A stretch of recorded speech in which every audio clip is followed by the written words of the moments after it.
Alright, let's get into that silent run.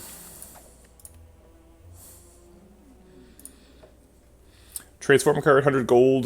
Gold for a cheap mango or boss relic swap. I do like cheap mangoes as a silent, but I think it's probably going to be boss relic swap here. There's a 3 elite path if we can hack it. There's another one that involves the mega elite. That seems even harder. Maybe if we like Pandora's box swap or something.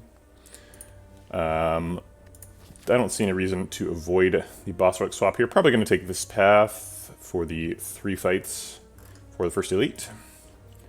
Let's see what it is. Ooh, Black Star. Okay, so we're definitely doing 3 elites. We might die though. that's kind of the Black Star life. We have to fight every elite, but we don't get any advantage for doing so. Or we don't get any advantage so that we win them. We just have to fight them. So this could be another short one, if we don't get lucky.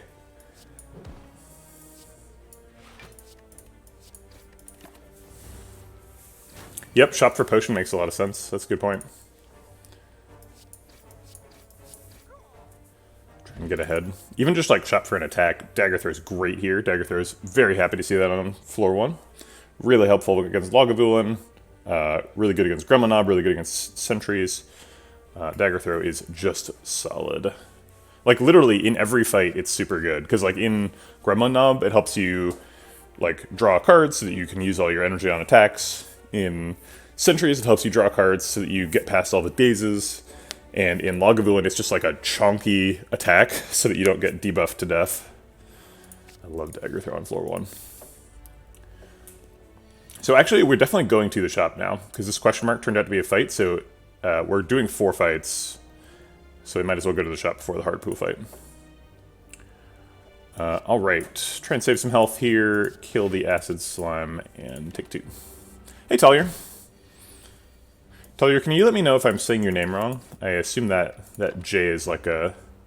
I guess I don't know what language of origin has J's pronounced in that way.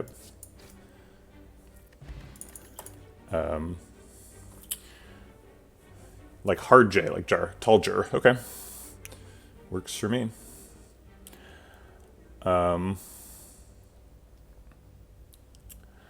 Riddle with Holes and Slice are the attacks here. Riddle with Holes does a ton of damage, so it's like nice and chunky versus like Gremlin Knob and Sentries, but it's super bad against Lagavulin, because after the first debuff it just goes down to 5 damage instead of 15. So maybe we'll pick Slice here. We do have Dagger Throw for a little bit of card draw. And we have to pick something. How do fight pools work? So in Act 1, the first 3 fights, not the first 3 floors, but the first 3 fights. So if this question mark hadn't been a fight, then like this one, and that one would all be easy pool fights. The first 3 fights are in a different pool of fights than the other ones. So like a single jawworm, like 2 small slimes, two lice. Those are like easy pool fights. And then fights like Gang of Gremlins, Gang of Slimes, Blue Slaver. Those are hard pool fights.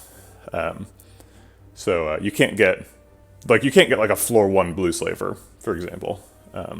You get 3 fights to like get stronger before you start fighting harder ones. And for Act 1 specifically, the easy pool is like quite a bit different than the hard pool. And hard pool fights are quite dangerous, so it really matters a lot for Act 1. For the other acts, it matters a little bit less. For like Act 2, it's only the first 2 fights, and the difference between the pools is like Just Chosen is in the easy pool fight, and then like Chosen and a Bird is a hard pool fight. But like there's not a big difference between like Just Chosen and a Bird. Like it is definitely harder, but the difference is nowhere near as extreme as like Jawworm versus like Jawworm and a medium slime, or and a small slime, or like the medium slime fight. God's sakes, is very deadly. And then Act 3 also has technically has an easy and hard pool, but like in Act 3 it almost doesn't matter at all. Exemplified best by the Darklings fight, which is in both the easy and the hard pool. It's just like, yeah, there's basically no difference between the easy and hard pool in Act 3. Have I been experiencing visual bugs in beta? No. I've actually been on the beta branch for the entire time I've been streaming. So Dagger 3, try and find another defend. We did. I'll take 2 happily. I just committed to the store. I didn't really talk about that much, but since this question mark was a fight, we're going to do our three fights and then go to the store to power up for the hard pool fight. Maybe I did say. Looking for neutralize with this dagger throw. Didn't find it. So I think we'll just survivor defend.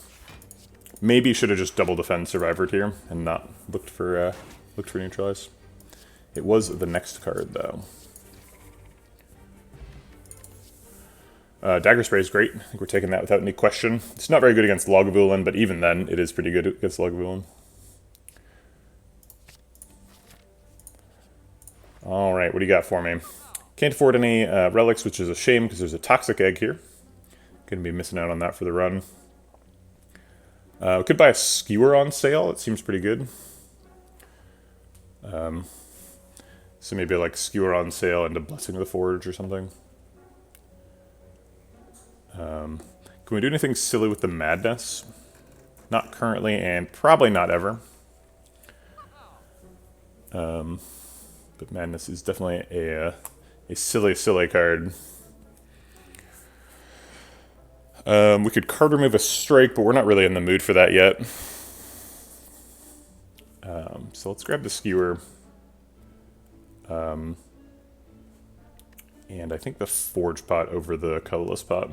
Forging a skewer is super good. So just having one super good target's good enough for me. Okay. Pretty good shop. Should be set for an elite on the next floor. Yeah, see, looter is a hard pool fight for sure. Alright, we'll go ahead and double defend and skewers more damage than strike. Try and save that health. I think I like survivor double strike here. Loses a little bit of health, but we are in some danger of getting robbed here.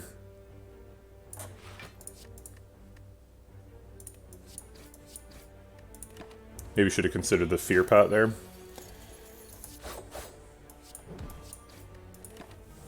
Looks like we might get there.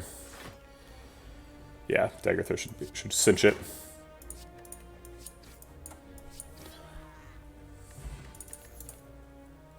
No potion from that, that's good. Pretty happy to see a flying knee. We're a 3 energy deck, so anything we can do to get up to 4 energy is probably good. We have skewer too, so energy stuff is pretty much always good. Okay. And I think we're ready for an elite. We've taken a bunch of damage.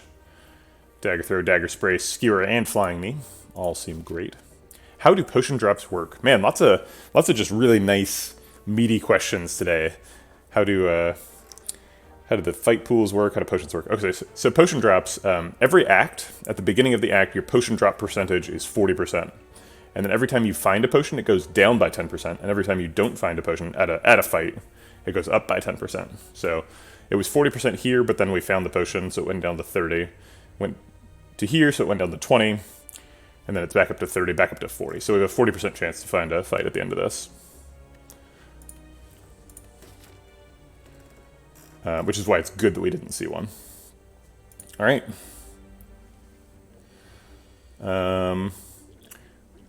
We definitely could forge pot here.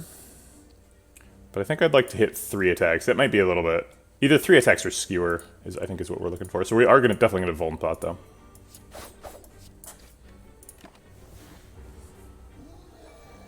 Is it very costly to full block against Robber and let him flee? It wasn't too expensive, no. It would have been fine. I think I am going to forge pot here, because we get 3 attacks. It's a little bit risky. Dagger Throw has a 1 in 7 chance of drawing Skewer, which is a bit of a bummer, but I'll risk it.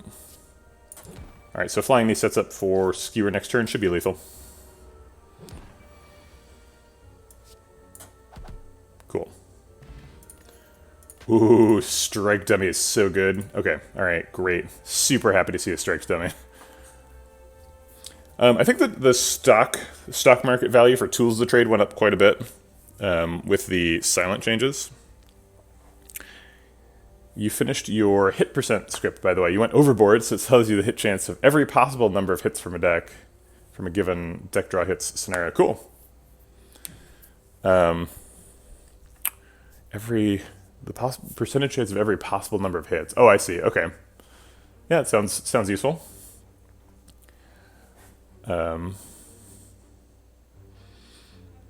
Is it possible that you made it a Twitch bot that I can just add?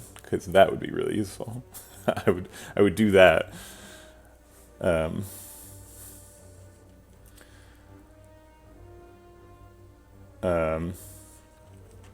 Feel free to look into it. I don't want you to do too much work, Dalger. I don't like asking for things for free. Also, like the operation model for Twitch bots makes me really uncomfortable, right? Because it's like I just like add a bot to my channel, and then like now I'm relying on like someone else operating a server, and like that server like listening to all the events and like tuning into my channel and like responding to things, and like other people's servers like go down and stuff. And I don't really want to like be operating my own server either. Or be operating my own bot. I do have a server. But like, I don't know. I guess I can't expect Twitch to like run arbitrary code from people for their bots, but I do sort of wish that Twitch was running the bots rather than just random people. Poison Stab does not say strike in it. I know that Ensbana was asking for a Poison Silent. This is not looking like a Poison Silent, unfortunately. Looks like we're doing physical stuff, just getting people.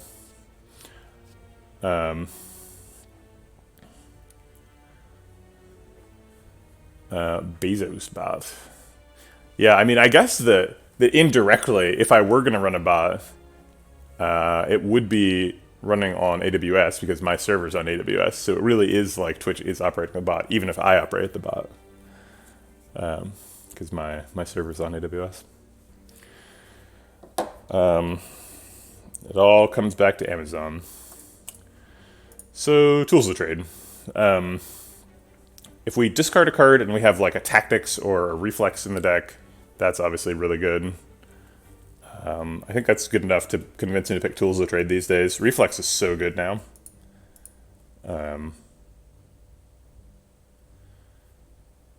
Sold. Are we resting here? Are we upgrading there? I think we're resting. There's no like super good upgrades. Probably like Dagger Spray is the best. Or I guess Skewer. But rest seems like the responsible choice. We get full value out of it. We still need to fight 2 elites in a row, so got some work to do. Plus, like, the value of a Skewer upgrade goes down pretty dramatically after you get Strike Dummy, because now these strikes are hitting for 9. So upgrading Skewer from 7 to 10, like, it does get it above the strike level, but, like, only barely. So instead of it getting 3 damage per energy for the upgrade, it really gets 1 damage per energy, because some of that energy, there's probably strikes in hand to use anyway.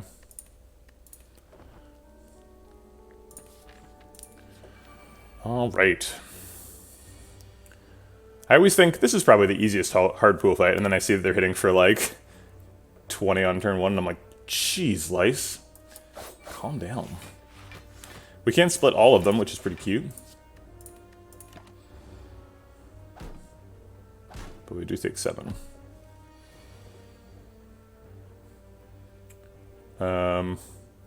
Dagger Throw, strike kills one, strike kills the other one. Or I guess, no, there's no other way. Well, there's other ways, but...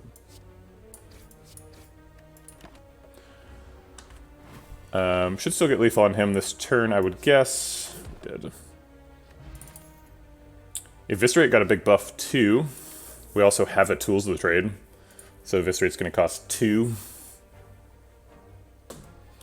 Sneaky Strike is also got a buff. So it's usually free with Tools of the Trade. If we get like a Necronomicon or something, then Sneaky Strike is less than free.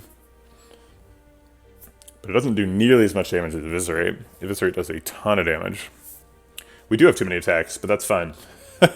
We're a Black Star deck, so we just need to be farming elites. And if we want to farm Act 1 elites, we need to go hard into attacks.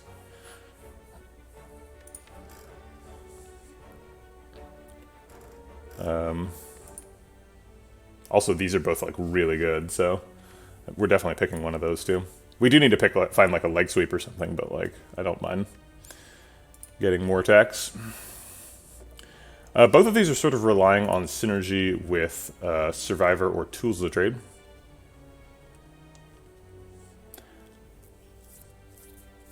I've forced discard silent more times than I'm willing to admit. Luxo, have you done it on the new patch? Because discard silent got a huge buff on the new patch.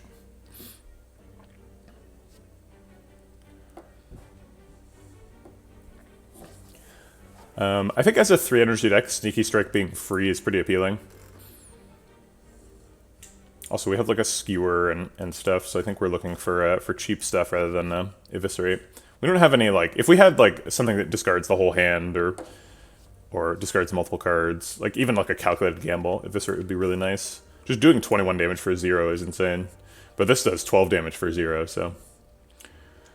I like Sneaky since the cheapest Evis would be 1, where Sneaky would consistently be 0. Yeah, I agree.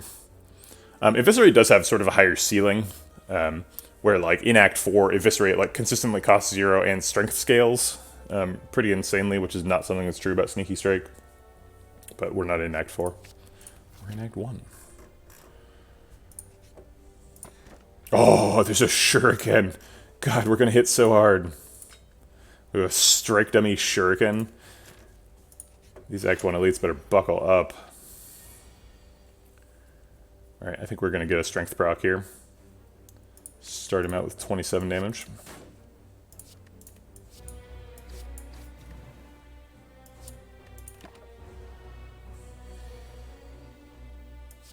Yes, I will take another strength proc. Thank you, Slay the Spire.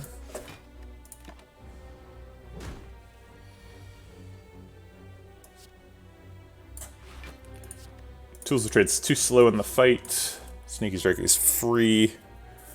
Now I'm forced to choose between a strength proc and 5 health.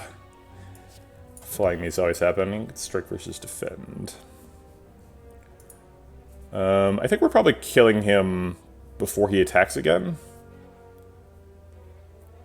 Yeah, because we can do like 33 damage a turn, so I think we're going to go with the 5 health.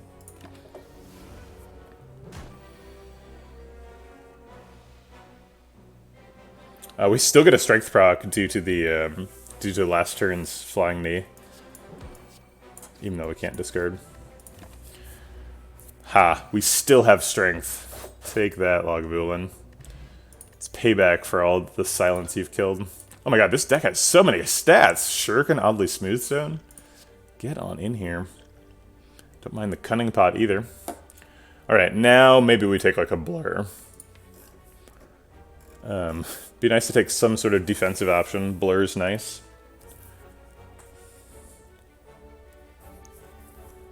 Or do I like hold out for a leg sweep or something here?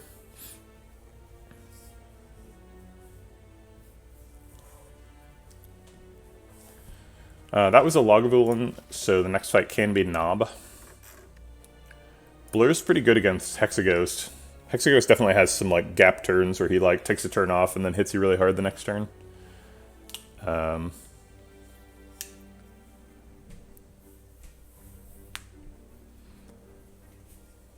Acrobatics kind of feeds into the whole discard thing. So we like Acrobatics, discard a Tactician or something. Play a Sneaky Strike. Acrobatics seems good with a Shuriken because we're going to want to pick lots of like 0 cost stuff.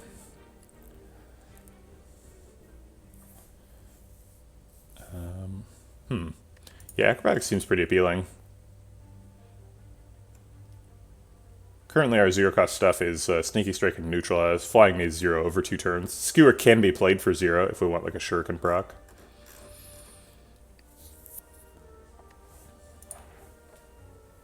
Alright, I'll take Acrobatics. I really want like a Reflex or Tactician, so I'll lean into it.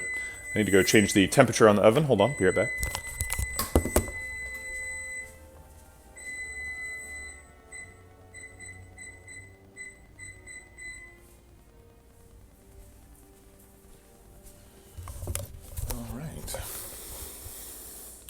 Let's see what's in this question mark. Healing for 25 seems nice. We have to be a little bit careful about our max HP because we are fighting Hexaghost here in a second. So if we don't take too much damage here, we don't want Hexaghost to hit us too hard on turn 2. So I think we're going to go for them 5 max HP. Pretty chunky silent. Got a pair max HP from the big fish. I like it. No shops, unless this is a surprise shop. But we could just take the relic. Relics are good. But I'll take max HP.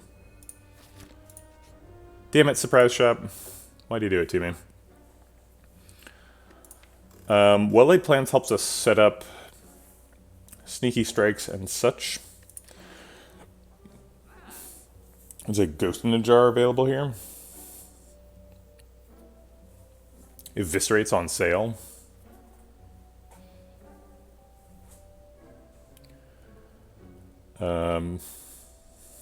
We could do like a Eviscerate flex pot with a cunning potion and just try and kill the boss on turn 1. Go for the You Are Nothing achievement. I don't think we can actually do that, but it's funny. Can't afford bullet time. Carter move would hit a strike, and we're not really like super sold on that because strike dummy and shuriken kind of want there to be attacks. If we can get Eviscerate to cost 0, it really helps with both ends of shuriken, right? It scales itself up and makes it easy to scale. It seems like we're kind of all in on discarding stuff. We got the Tools of the Trade and an Acro. So we can discard 3 cards a turn now. Panic Button is super nice. That is a good point. Be our first block card. We can buy it with Eviscerate. Forces us to skip Well-Laid Plans, but I'm not sure how all in on Well-Laid Plans we were anyway. Oh wait, we can't buy that with Eviscerate. Oh, that's true, the dagger throw.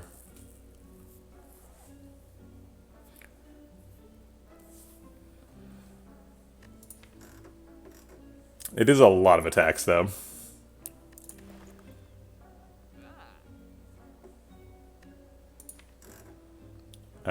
We need a Hovering Kite in this deck. I don't understand why Hovering Kite just doesn't give you an energy every time you discard a card. Like, I understand that would enable a lot of infinite combos, but, like, so what? Infinite combos are fun.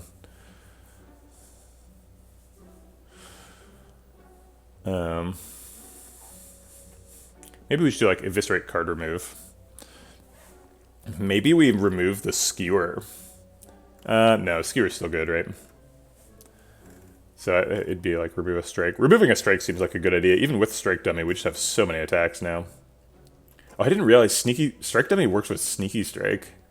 I don't think I've ever had that interaction. That's spicy. Get a 19 damage for 0 Sneaky Strike. Yeah, I knew it worked with Meteor Strike, because that's like maximum memes. Gotta be tuned into the memes. Alright, well I think Eviscerate's too good to pass now that we have Acrobatics and Shuriken. I think those weren't true last time I saw it. And I guess I'll card remove. Gotta get rid of some cards, we got too many for Act 1. Sentry's definitely going to be challenging.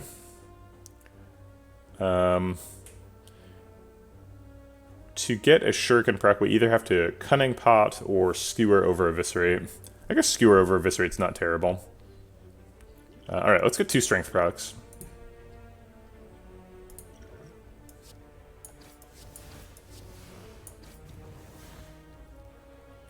We probably could have just killed the middle sentry. But that's okay.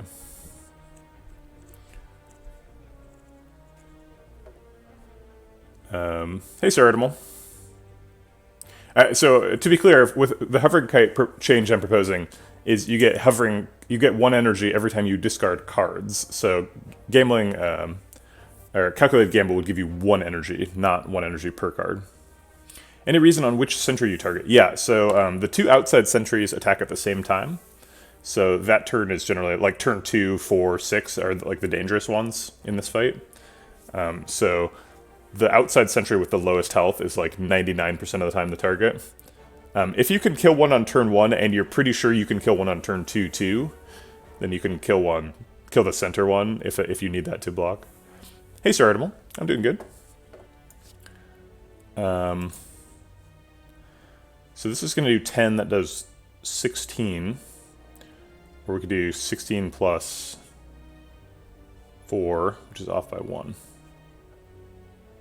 Alright.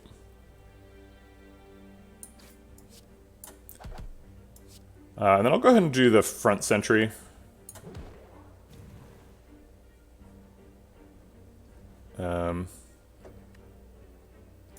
We got the maximum number of procs. We didn't need to play Skewer for 0 there.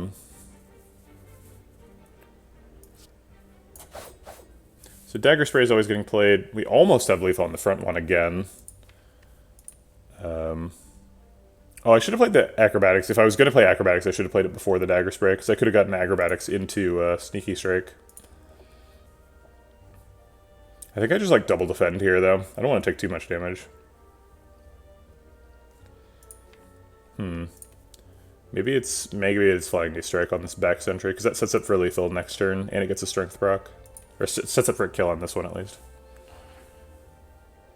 Taking another 10.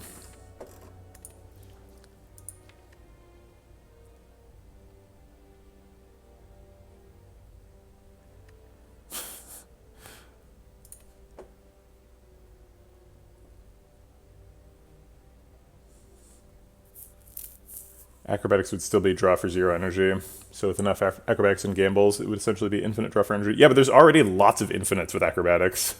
Like, acrobatics with a tactician is 0 energy, right? Yeah, where do we want to be against Hexa? I think we take 5 this turn, because being at 33 is better than being at 38. By 1 HP. Yeah, okay, so let's do that. Because I do want to play the Flying Knee. Do we ever get lethal with this? Put him to 21. If we draw... Yeah, we definitely can get lethal with that. Okay.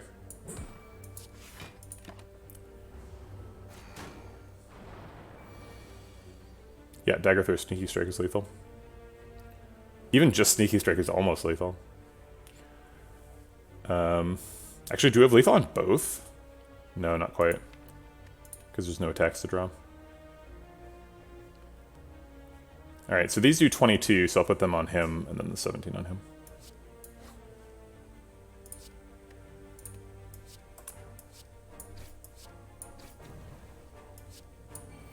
Just casually developing tools to trade.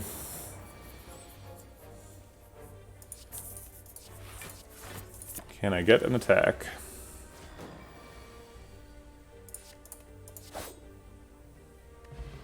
Okay. Well, we finished our objective for Act 1. We got a lot of relics.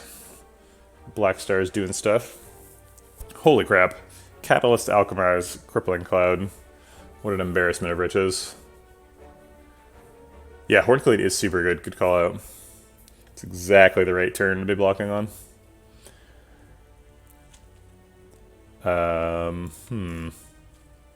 We don't have any source of weak right now, so we could pick Crippling Cloud, try and get some.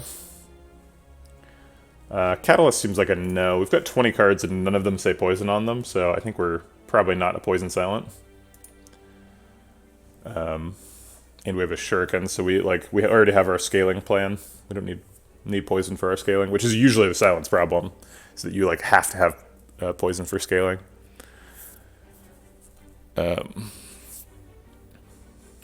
Alchemize could definitely be a pick. We don't have any potion synergy relics. Alchemize makes Sozu a lot worse, which is kind of a problem with Alchemize. And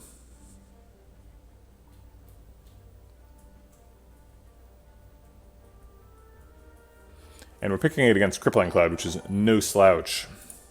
Thanks for the follow, Cyberfelt. Appreciate the support. Welcome to the Vegetable Patch. The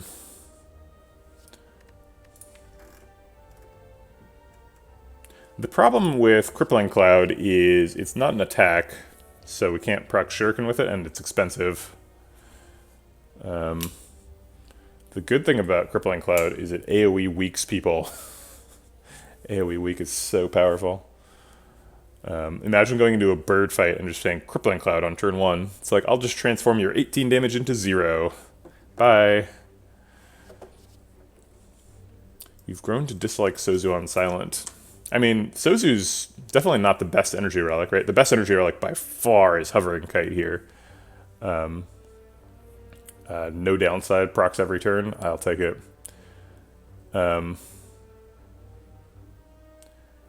By win games, do you mean like win a whole run? I don't think so. I mean, it's good. It's definitely good. But Burst Alchemize is also like a turn where you do nothing.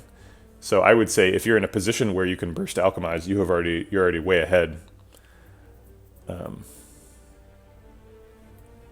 I mean, if we had a White Beast set, if we had a Toy Ornithopter, like obviously, Burst Alchemize is the pick, right? But we don't. And like, there's lots of good stuff it can do: Flex Pot, Shiv Pot, Ghost in a Jar, Attack Pot, and it makes Sacred Bark a lot better. Obviously, it is rare.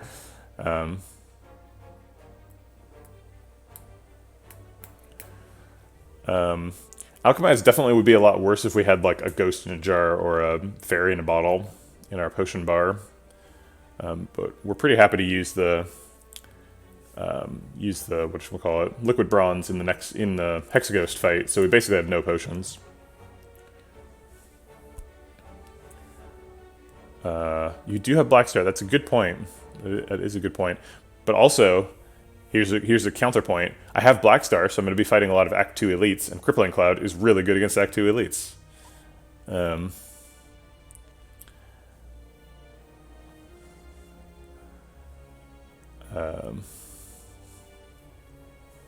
I mean, I see the arguments for Alchemize, but I also see the arguments for Crippling Cloud.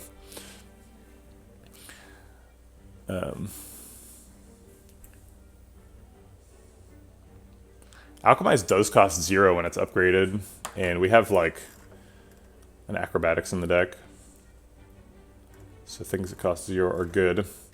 Whereas Crippling Cloud's kind of a chonkster, always costs 2. Would we pick Snecko Eye if we saw it? Yes, I think so. Because Sneaky Strike and Eviscerate are both nightmares with Snecko Eye. And a Skewer doesn't get its cost changed. Crippling Cloud would be really good with Snecko Eye. Alchemize is much worse with Snecko Eye. What about like Pyramid and stuff? Like, where are we at on all the boss relics? I think Pyramid's a yes. We're able to like clear out our hand with Tools of Trade. I don't know. I guess maybe not. It is a little bit difficult. We have a little bit of energy with Flying Knee, but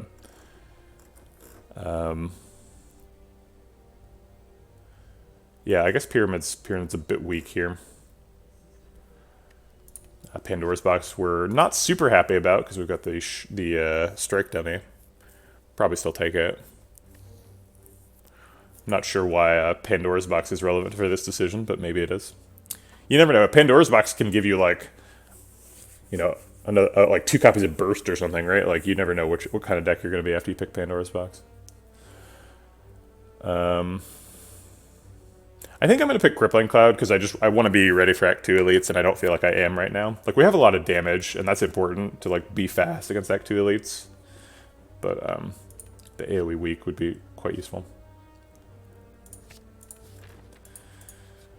Curse for Doubt, no thank you.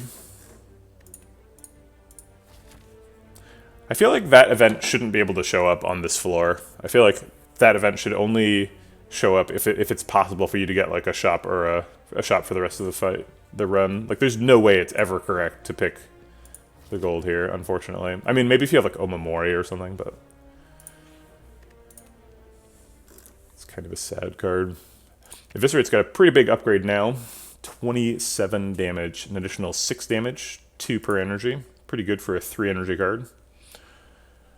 Tools of Trade costs 0, that's kind of nice. Acrobatics gets an extra card. Sneaky Strike gets 4 extra damage, so also 2 per energy. I need to go open up the Dutch oven.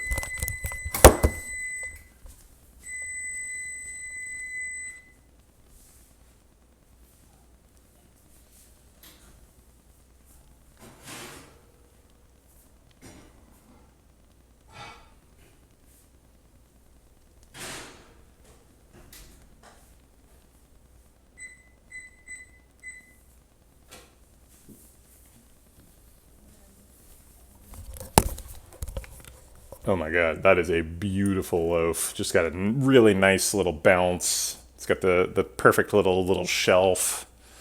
That is a beauty. Dagger Throw also gets 3 damage per energy, which is technically more than either Sneaky Strike or Eviscerate. Although, if you count these as costing 0, then obviously they have infinite damage per energy. And that's larger than numbers. I don't hate just getting like a Survivor upgrade. We're very weak on our defenses, and Survivor's going to have a high drawn blade rate, the Sneaky Strike and the Eviscerate. So maybe that is the pick. Yeah, it seems like we've got enough damage. Let's take a block upgrade. We do have Smoothstone, but like that doesn't mean we don't need upgrades. Neutralize is an interesting pick. A little bit worse of an upgrade with the Crippling Cloud, but it's still a good upgrade. I'm gonna go with Survivor.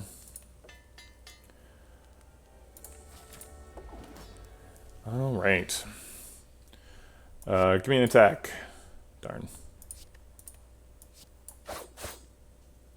If we could hurt ourselves, we could proc Centennial Puzzle. It's really more of a heart fight thing. Probably gonna use Liquid Bronze in the fight.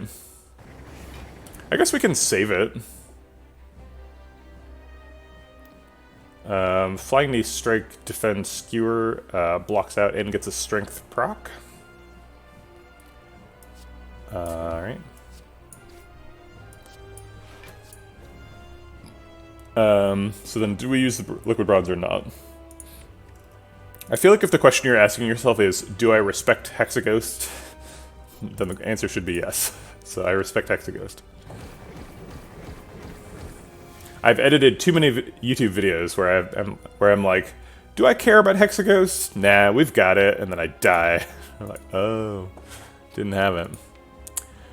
I think we're playing Eviscerate this turn, which means we're playing Acrobatics first. Defend Crippling Cloud helps block out.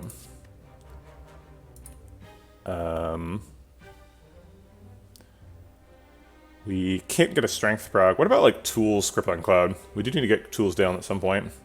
Tools Defend, maybe? Tools Strike Defend. Yeah, I like Tools Strike Defend.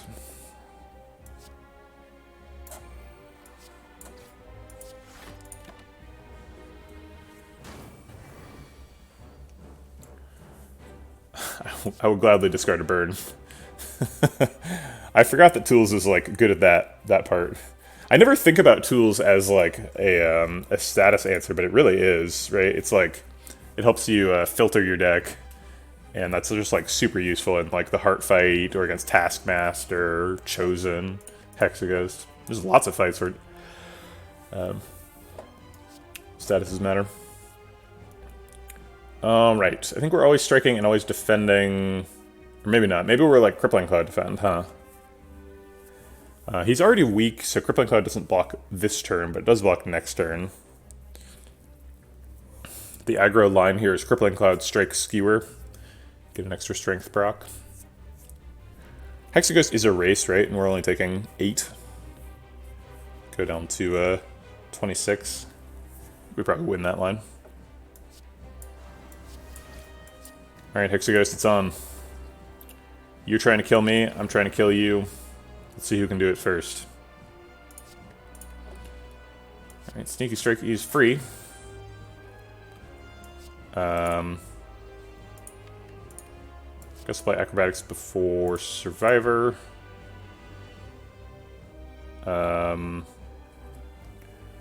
Which would make Eviscerate free. And Flying Knee versus Dagger Spray. Flying Knee gets 2 energy next, or gets an extra energy next turn. Dagger Spray gets 2 extra damage. I'll take the energy next turn.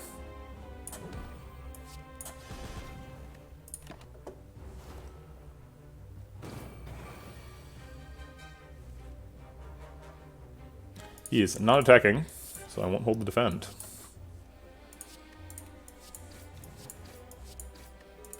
Okay, looks like we're ahead.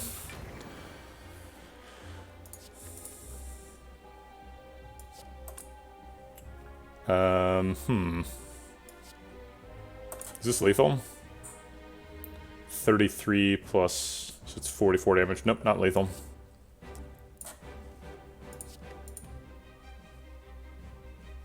I'll go ahead and just, Yeah, Shuriken's is nice. I like it. Is Eviscerate Dagger Spray lethal now? 33 plus 16. It's 49. It's still not lethal. Yeah. So I'll just defend. Save some health.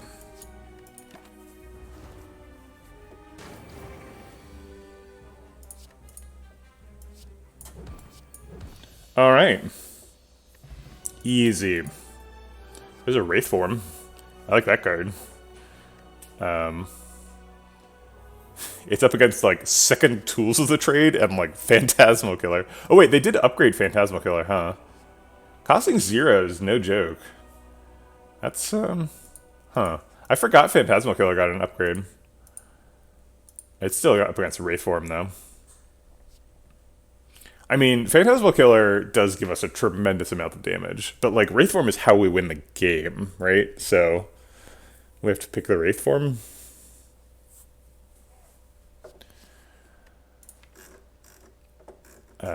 Yeah.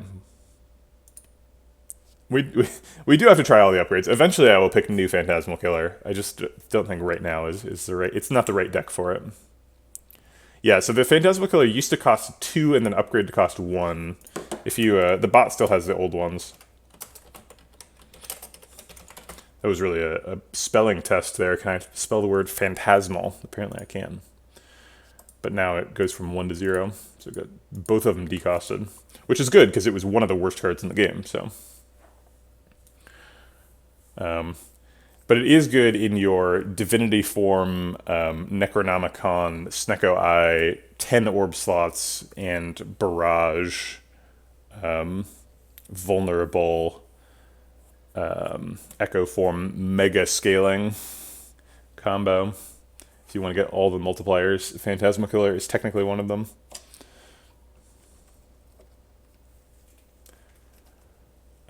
You don't win the game by stalling, you win the game by dealing damage. Yeah, but we already do tons of damage. Like, we have the damage, we just need to stall while the damage happens, and Wraithform stalls while the damage happens. You guys are nuts if you're skipping Wraithform here. Alright, there's the Sacred Bark. I guess we were supposed to pick the, Alchemize. Drat.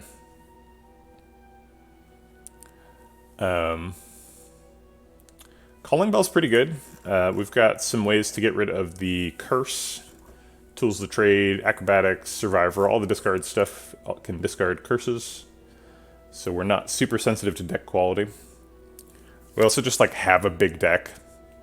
So the more cards we add to it, the less the curse matters. I mean, new Phantasmal Killer is definitely good, and to be fair, I've never played with it, so I don't know exactly how good it is. Curses are just free discards, exactly.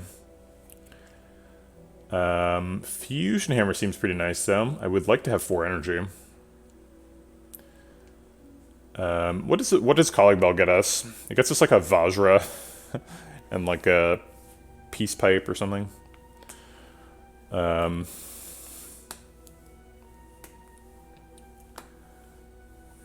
It's true. Well, it could only be 2/3 of a boat, because we already have 1/3 of a boat. With the Horn Cleat. Wraithform does want an upgrade, that's a good point. Wraithform is still playable without an upgrade, but it's a lot less good. Part of the reason that Wraithform is still good, even without an upgrade, is like, the upgrade doesn't actually buy you a turn against the heart. You just need, like, you need a Wraithform minus at the correct turn twice to block the first 2 cycles.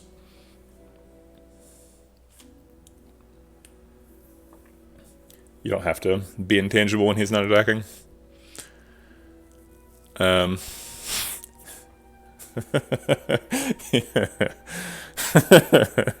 Man, that joke's got a lot of layers, Tulger. I enjoy that. Slaps calling bell. What's the best possible calling bell? It's probably like Gira, Vajra, and like Fossilized Helix. Is the just like, it's the go bag. Um, Wait, is Gira rare? Gira is rare, right? So you can't get Gira and Fossilized Helix.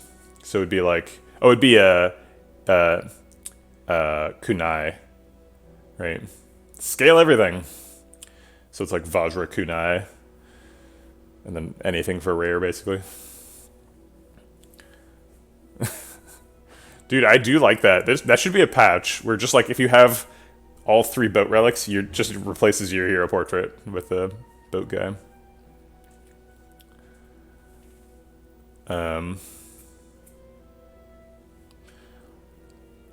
Yeah, I mean, jokes aside, I think it is Calling Bell here, because, like, Sacred Bark, we've only got a Dex pot, and we don't have any other Potion Synergy stuff. We could get an Alchemize later, right? It's still good with Alchemize. We just... The deck doesn't want to have Alchemize, is the reason we didn't pick Alchemize, right? Like, it's just it's a burden deck, right? We're just trying to blow people up, and Alchemize is, like, a little slow side quest. Yeah, it would be cool if all your relics appeared on your character's image, but it would also be, like, super busy and, like, awkward. And what if you have 100 relics? Like, do they all appear? They'd be, like, on top of each other. There's, yeah, some design problems with that.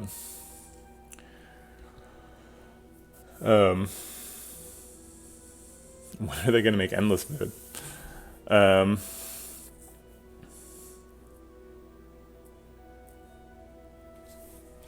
Wait, was that not a joke, Ryan? Yeah, there is an Endless Mode. I assumed it was a joke, because... Yeah, there is.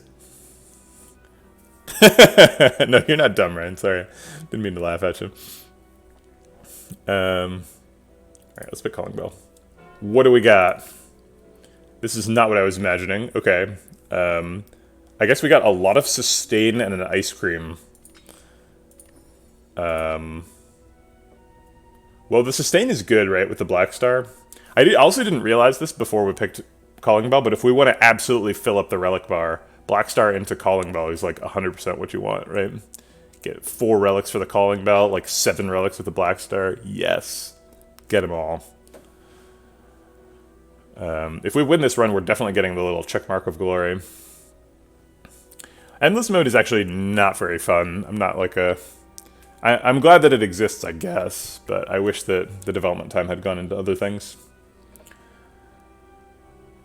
Damn, Meal Ticket and Eternal Feather at the same... out of the same Calling Bell. This Calling Bell wants us to live. It saw the 14 HP and it was like, oh no, this guy needs help. Here's some HP, friend. What do we do with this ice cream? I guess we just like have energy for Wraith Form? I don't know.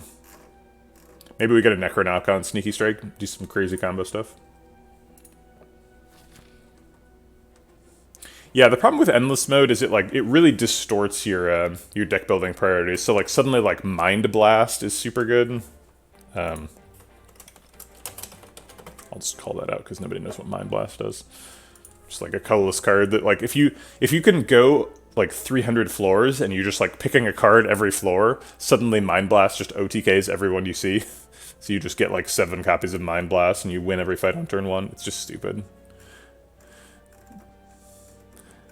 Okay. So there's a 4 elite path here. 1, 2. Darn. I was wrong. Oh, wait. Yeah, I was wrong.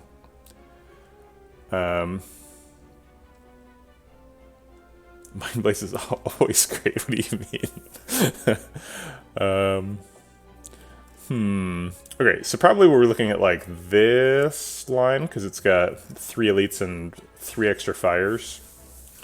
Not sure what we need those fires for because we heal at this shop with the meal ticket. But nonetheless, fires are good for upgrading stuff. We could also do this 3 elite line. It also gets a shop and a fire. But this line gets 2 more fires, so I think we're probably doing that line. Also gets a bunch of question marks early. Probably still looking for question marks. We're not like super into bites because we have a strike dummy, but I don't hate bites. Bites are good. Ooh, my bread's done.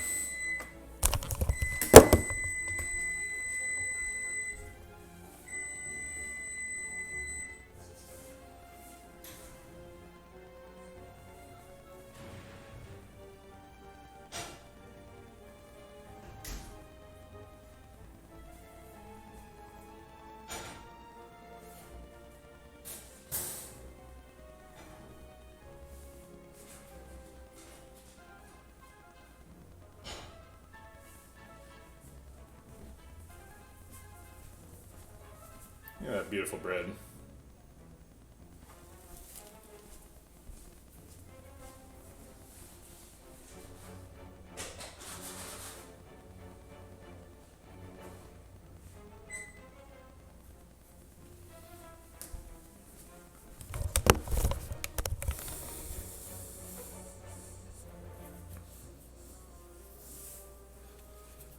That's right. Getting that bread. I've been baking a lot during quarantine. Was I thinking or talking about something? It seems like I'm just ready to go. But I think that timer interrupted me in the middle of a sentence. Okay, whatever. Continue, it doesn't matter. How do you choose your paths? So yeah, so you have to think about what things are important to you. So like, oh yeah, I was talking about bites. So like in Act 2, question marks are generally really good. So you want to optimize for questions. In this run in particular, we have Black Star, so we absolutely have to do the maximum number of elites, which in this case is 3. So we have to find a path that has 3 elites. There's sort of 2 of them I was considering. This one versus this one. Both of which end in the Mega Elite, which is a bit of a concern. But this one has a bunch of extra fires. And fires are obviously super good, so... do some early question marks, get a bunch of fires, it seems like a great path. Also, particularly in Act 1, optimizing for your easy pool is really important. Yeah. Alright, so I think it's going to be either Strike Skewer or Strike Sneaky Strike Skewer here. Yeah, it's true. Book of Stabbing is very scary. Hopefully we pick up like a Piercing Whale in this act somewhere. Strike Skewer does 18 plus 7 is 25. Strike Sneaky Strike does 24.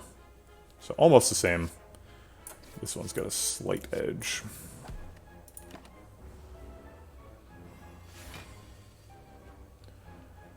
Alright. Let's stagger through, see what we get. We can get the strength proc and then play dagger spray, so we get a little bit extra juice out of it.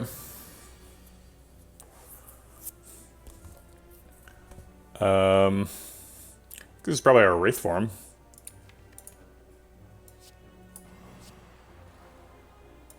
And then we're like really on a clock here, so we need to do the strike. Her hitting us for 1 is actually really good, because then we Centennial Puzzle. Draw the whole pile.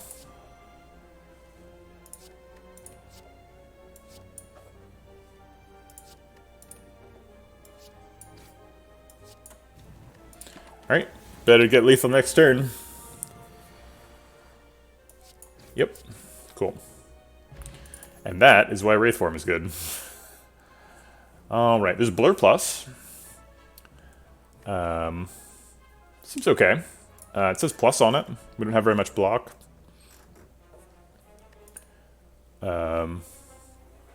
Footwork is also here for the stats. Get all the stats.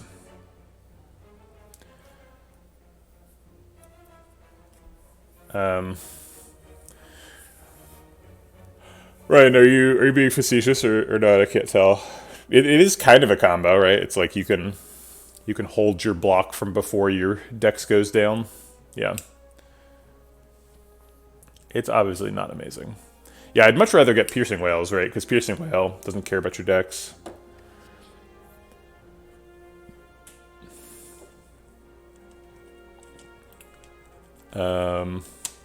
Is Footwork worth considering? No. No, it's not. Okay. Fine. We can grab a relic here. No Omamori, so let's pay for it. Oh, we got a Peace Pipe. Do we have enough card draw to stack blurs? No. Not currently. I don't care about the Skewer anymore. I'm actually fairly happy to be rid of that.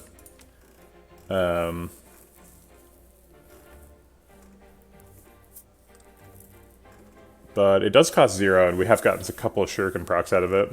Just being 0 cost attack that does nothing. But I think it's less valuable than a deck spot. I like how all of the question marks are in on the game. Both question marks were like, here, have a relic. So we can fill up the relic bar. Get them all. What happens if you attack him? You just don't get anything.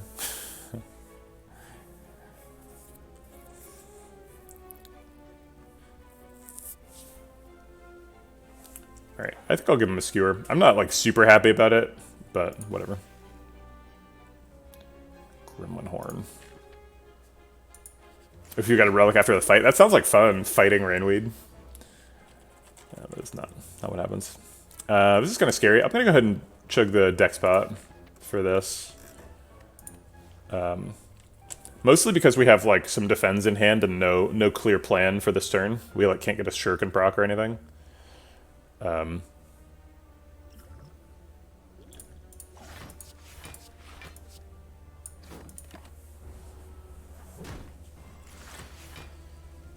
Aha! Look at that blur. Whew! That's a big one.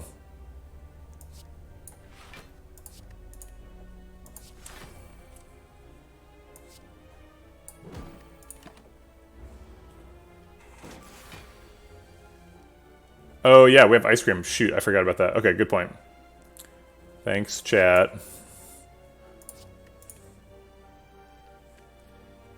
Oh man, we have blur and ice cream, so we like there's a bunch of end of turn resources we don't care about. Alright, we need to get a Shuriken proc this turn. We can get a Shuriken proc and then play Dagger Spray, which I guess is good.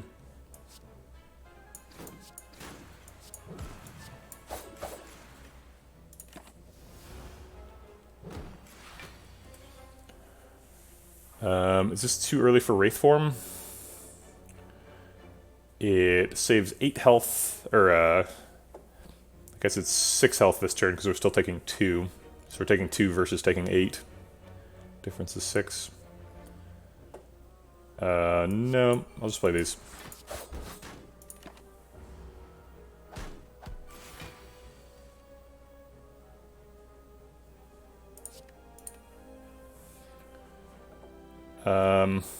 I'll block for 22, sure.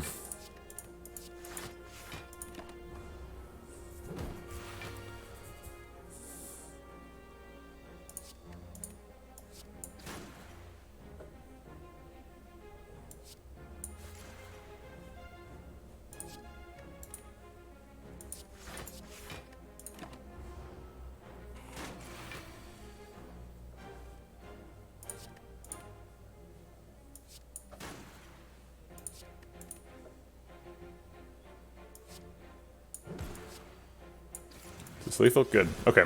We got out. Definitely think we got our money's worth out of that deck spot. Did a lot of blocking there. I think none of these probably... If it was a Terror Plus, then sure, but it's not. Finisher's kind of neat. But kind of expensive too. We only have 3 energy, so...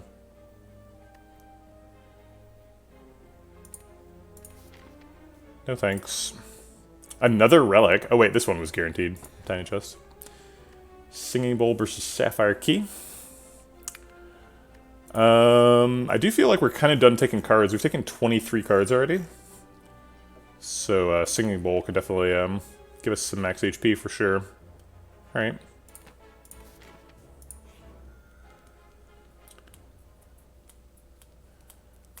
Upgrade or Toke? I don't think we're resting. Upgrade hits Wraith form pretty obviously. Toke just hits a strike, I think. Yeah, I'll upgrade Wraith form. Alright. Who's the elite gonna be? Gremlin leader, okay. Yikes. Big attacks on turn 1. We do have Survivor and Acrobatics. I guess Acro first.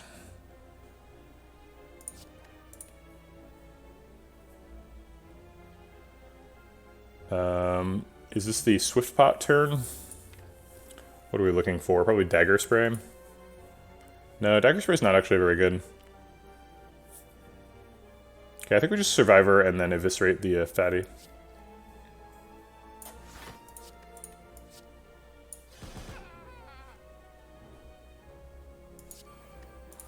Okay.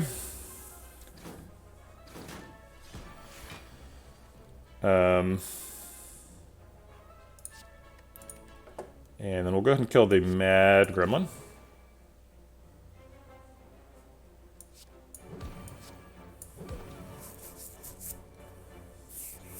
We can get another Strength proc, or we can Blur to save the block for next turn. Not both. I think I like Blur to save block. Then we can just do 20 damage, or we can save energy.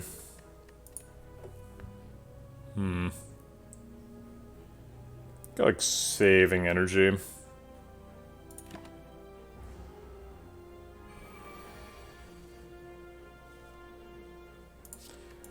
No reason to keep that. We can Blur again. I don't think we're reforming this turn. Let's go ahead and get a Strength proc. And then Blur. Seems like enough block, right? Could curry some block for next turn. He's probably attacking next turn, right? I mean, he could just be summoning, but the scary thing is attacking. No, I guess I'll save the energy. I guess there's no skewer in the deck anymore, but whatever. Okay. Looks like he is attacking. But we've already blocked it out. Or no, we haven't. 24 plus 10 is 34, so we only need one more block.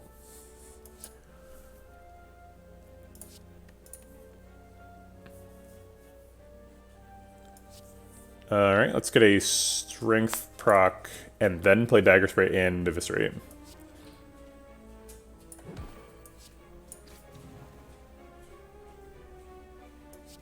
This does make Mad Gremlin hit a little harder.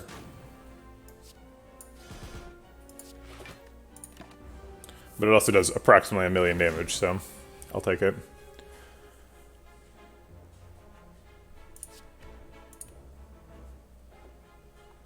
Let's go ahead and just finish Mad Gremlin off with these.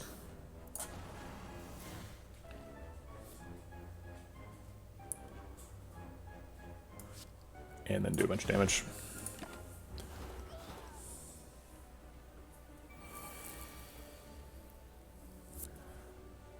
I wish this was a good turn for Wraith Form, but it's really not. I guess if we Wraith Form now, the Wizard doesn't hit us the first time. That's true, we could have killed Mad Gremlin to get a card draw. And maybe that would have gotten us a Strength proc, that was probably correct.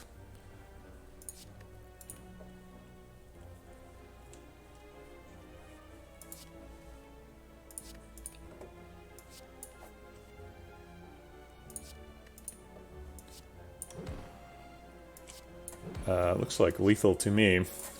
Okay. Good fight. Only lost a couple of health. Got ourselves a Matryoshka and a Tori. There's a Tactician. We got a bunch of discard in the deck. Seems like we're a 4 energy deck now. Or, not really, but kind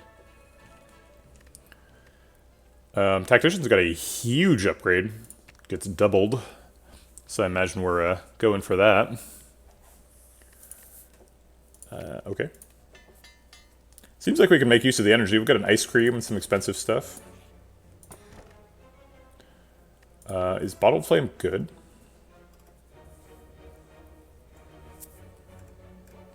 We probably want like Dagger Throw on turn 1. I wish we could take the Sapphire Key over the Bottled Flame. But I like Anchor quite a bit. It's hard. Well, Sneaky or Eviscerate are at their worst on turn 1 because we don't have Tools to Trade developed. So we'd have to randomly find a discard card, which we might, right? Dagger Throw or Survivor would be the two. But that's why I would rather take Dagger Throw, right? So that we can like find these two and then proc them. That's true. Acrobatics also combos. That's fair. I think we're just skipping the Bottled Flame. Bottled Flame is such a bad relic. What if Bottled Flame just said attack or power? Oh wait, I guess, no, it can't be power because that's Bottled Tornado. Isn't there a card type that's not covered by those?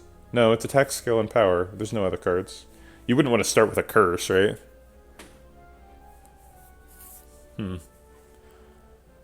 Bottled Whirlwind is fine, but we don't have a Whirlwind. Yeah, I'm just skipping it.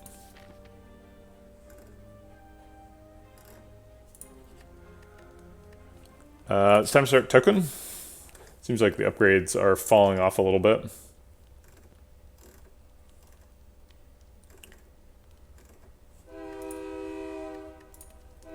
What's the next upgrade? Eviscerate, Tools to Trade, Sneaky Strike, Crippling Cloud.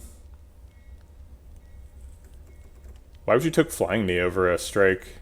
I mean, I guess it does 1 less damage, but it gives you an energy next turn. We have Ice Cream.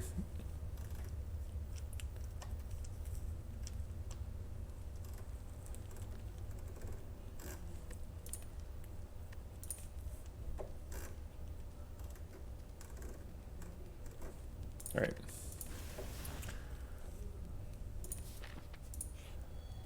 Alright, we're healed to full. We don't have very much money. There's another Tactician available.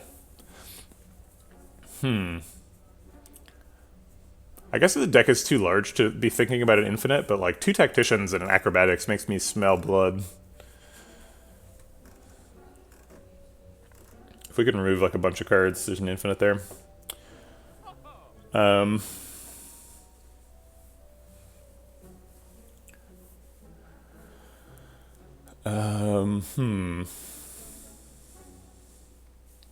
mean, I want to buy a Tactician. Yeah, exactly. We don't have enough tokes to make it work.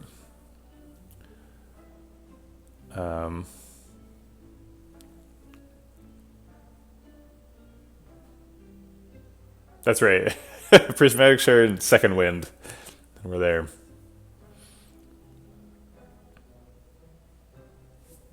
There were tons of fireplaces in this act, but there's only one more. I mean, I guess there's 2 more, but then like there's probably only like 3 in Act 3 and then 1 more, so there's like 6 more in the run. So even if we were used all of them for tokes, or all of them except 1 because we have to recall, we'd remove 5 cards and we'd go down to an 18 card deck. It's not like outside of the range of possibility, but like we're an 18 card deck with 1, 2, 3 cards, 4 cards that exhaust. So we're like a 14 card deck. 14's too many for doing loops. Wouldn't be consistent. Maybe we get a couple of question mark removes. It's like not out of the question, but seems like it's probably not happening. There are shop card removes too.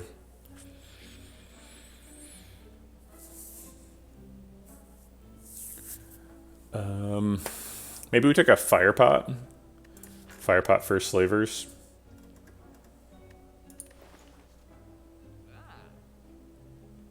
I like Firepot for Slavers. Dagger Throw is not bad either.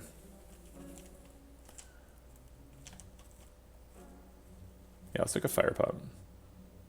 Firepot's not very good against Book of Stabbing, though. Maybe we need like a Block Pot for Book of Stabbing. Block Pot's not bad against Slavers either. But it's no Firepot. We have a Gremlin Horn. We should probably pick Firepot. Going in with full health. If they hit us a little bit, that's okay. It is Book of Stabbing. Fair enough. Let's start with Acro. I was like, I'm never playing Wraithform this turn, but I was like, wait, there's a way better... Take the second attack and upgrade tools to innate. Oh wait, that isn't how it works, right? It just gets upgraded to 0. Yeah. We might get a bottled tornado. Definitely not out of the question with Blackstar. Like, having this many relics in Act 2 and planning on doing 2 more elites is insane. This is like an end game number of relics. I think we want the strength proc, and we might as well blur here too.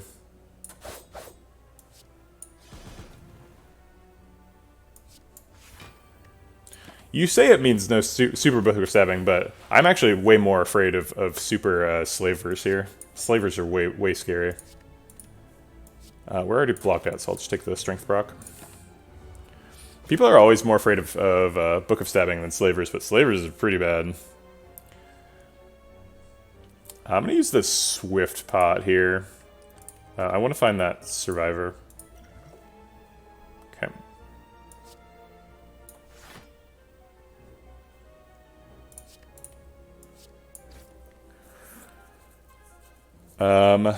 Another Shuriken proc, or block for 6. We're going to heal when we go to this campsite for 12. So we can take 12 here. Hopefully get lethal next turn. Probably not, but maybe. Wraithform is basically like getting lethal.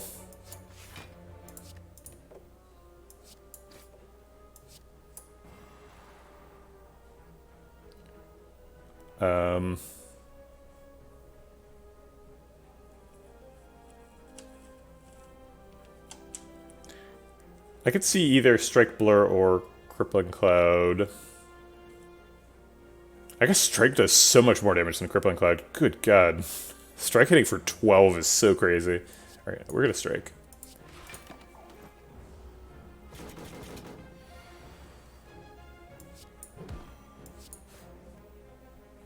It's too late for you, Tools of the Trade. We've already blocked out, that's lethal. Cool. Molten Egg Blood Vial. They're like, go get the bites. Go get the bites now. Molten Egg Blood Vial is so insane if we get bites. It's impossible, right? Yeah, we've run out of question marks, but like, getting upgraded bites and not paying max HP. There's another Wraithform here. That seems good. Sloop. Let's go ahead and slurp that one up. Give it a little kiss. Campsite. Alright. 2 Wraithforms, full health. Seems like we're doing well. Do we just play Wraithform now, then? We also have, like, Flexpot Dagger Spray this turn. Do we have Lethal on Red Slaver? Or Blue Slaver? Flexpot Dagger Spray is... Okay, so we get 4 total attacks for 18... plus 8 is 26, and then 4 procs to this is an additional 20. So it's 46 without the fire pot. So it's 66, so we could kill Taskmaster if we wanted to. So this by itself does 18 plus 20 is 38. Plus presumably 1 strike would kill him. 38 plus 14, yeah. Okay.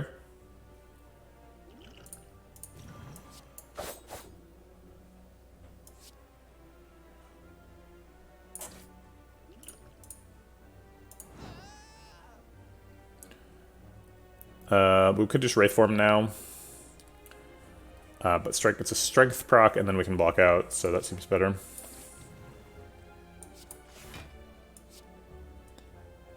Could save an energy here. They're hitting for 20, so this blocks for 4. Nah, I'll save it. I'll save the... Well, wait, actually, we kind of want to take 4 because of Centennial Puzzle. So yeah, I'll save the energy.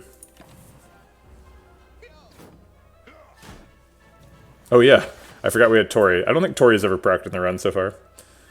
So... that's happening, I guess. Dagger Throw, Sneaky Strike kills Blue Slaver. And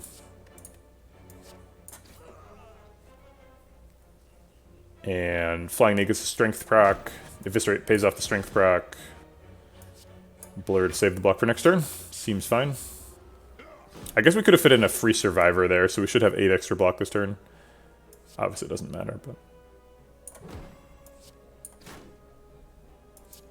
Wraith form just in case.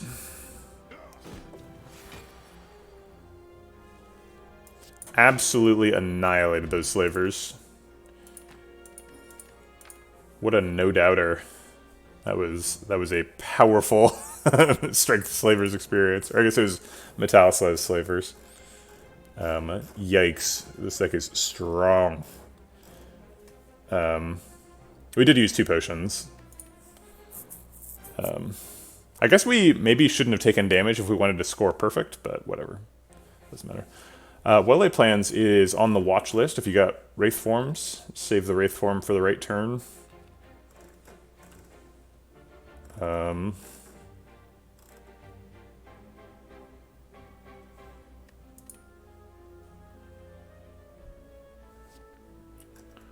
Sir Artemal, what do you think about these Wraith Forms now? Have I convinced you?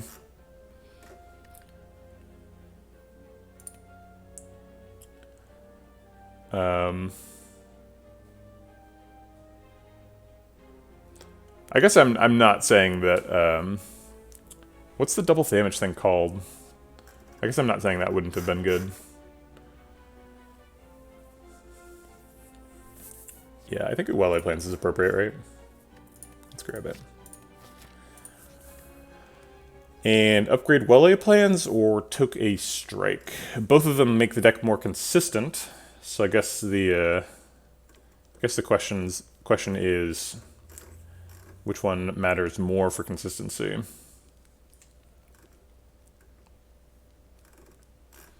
I think it's the Well-Laid Plans upgrade. Having an upgraded Well-Laid Plans and an ice cream is really nice because you can just save stuff, play it whenever you want. Might even take a second Well-Laid Plans in this deck. It's possible. Obviously, that's if we're not picking Pyramid here.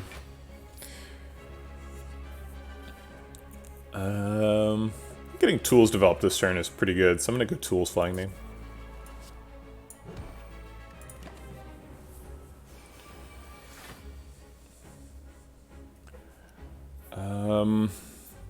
We don't need Wraith Form this turn. And it's way too early. Poison isn't optimal in Ascension 20. So, Unman... What? Unmanabian? Huh. Unmanabian Popola? Copopola? That name is impossible to pronounce, I'm sorry. Unman. Yeah, so poison is usually correct for silent. Although the discard package did get buffed massively. But we got an early like shuriken here, so we don't need poison for scaling, and we'd already picked a bunch of physical damage. So it's not currently what we're doing. We're going to play Blur this turn to save some energy for next turn.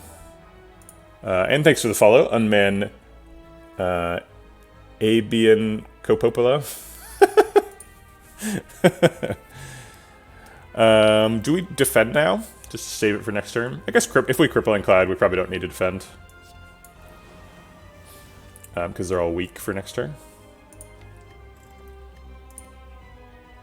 It is dangerous to think to yourself that something is optimal, because it's optimal, like, what's optimal depends on the situation, right? So if you start thinking that you need to do the same thing every time, you're going to actually decrease your win rate instead of increasing it.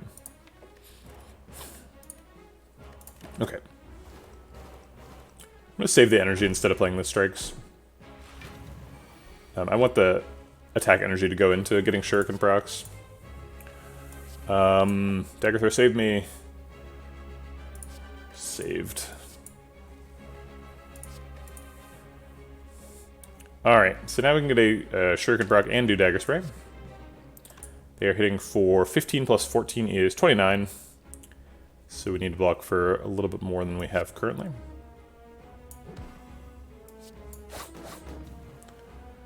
I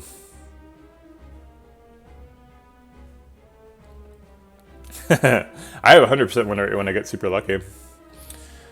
Actually, if we Survivor, we just take one, I think, from the Torii. Yeah, we just take one. So I'll let the Center Spade exhaust.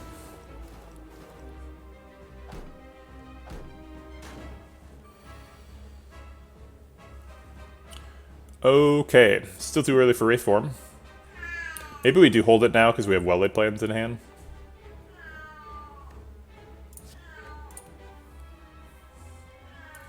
Also got a very loud cat in hand. Never know when that's going to come in useful. Alright, this is the big debuff turn, so we want to be ideally killing the Torch Heads, like this turn or next turn. And this turn is pretty convenient, so we'll just go ahead and do that. I'm going to go ahead and use Dagger Spray. He's already dead, so it doesn't really matter, but it could draw a card, and if it draws an attack, we get a Shuriken proc. Aha! Shuriken proc. Sweet.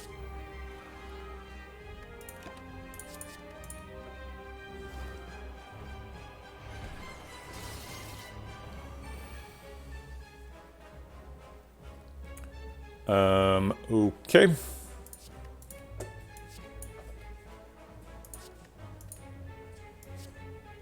I guess we could hold Eviscerate. And try and get a Strength proc next turn. We have Acrobatics. We got second Wraith form at the at this elite. It was Book of Stabbing gave it to us. Yeah, I picked it really fast without really talking about it. I was like, okay, Wraith form, great, let's go. If we wait on Eviscerate, we can land it on a Torch Head. And it looks like we're going to be Acrobaticsing and Surviving next turn, so it's probably going to be free.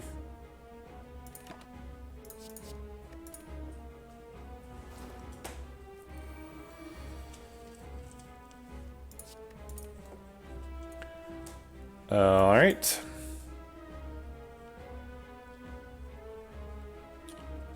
Looks like we're struggling to find a third attack, and by struggling I mean failed. We failed to find a third attack, which is odd.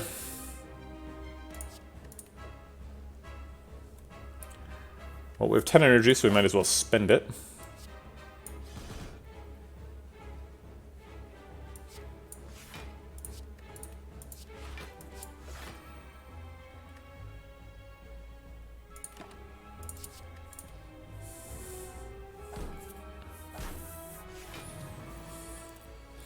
Yeah, this deck definitely feels like it's breaking the law a little bit. Alright, let's go ahead and get a Strength proc and Wraith form. I think it's time. Instead of getting hit for 60. Does that mean we have to switch to Collector? I feel like we're a little bit behind here. Thanks for the follow, Trainwreck. Appreciate the support. Welcome to the Vegetable Patch. But also, please don't come to my house. There is a train track, like, 30 feet from my house, so... Stay back.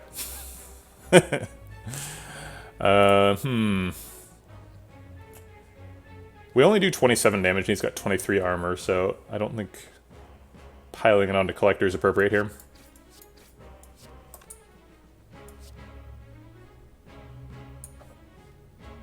Oh ho!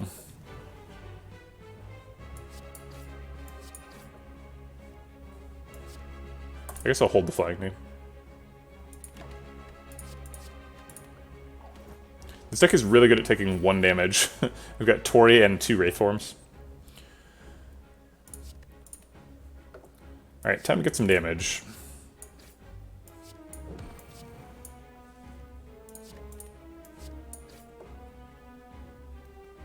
I guess we could just play the Wraith form. It's not like we're not going to play it. I guess actually maybe he might not be attacking on the turn this expires. So I'll hold it. 1 energy for 1 health? No, thank you.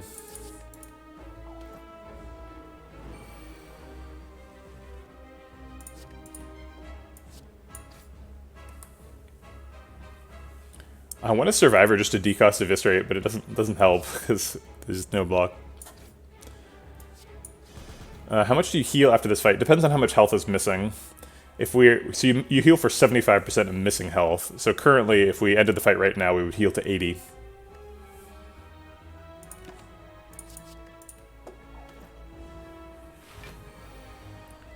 Yeah, see, he's actually not attacking on the turn when our intangible wore off, so I'm glad it didn't.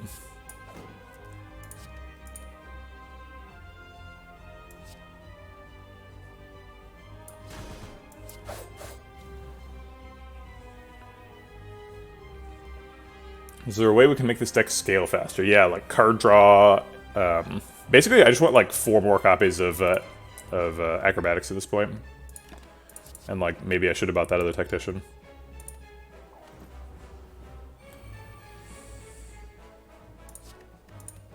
But it seems like the 1 is enough. We've got 10 energy. Clearly playing Wraith Form this turn.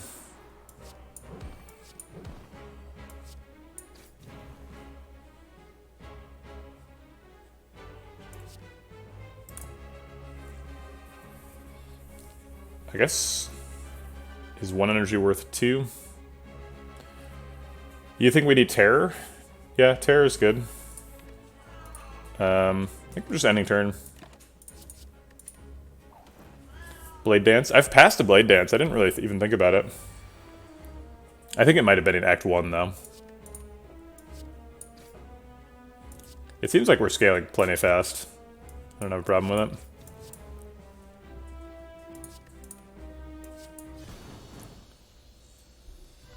Fast enough. It would be nice to be faster. Whoa! Glass Knife.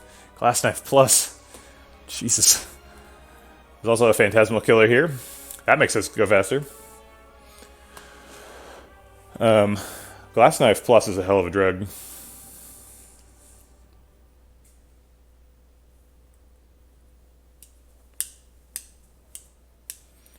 One energy, 24 damage, scales with strength. You want a mod that adds strike to every card. So you just want Strike Dummy to be like a fully procced Gira.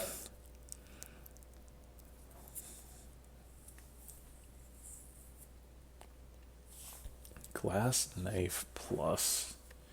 You don't say.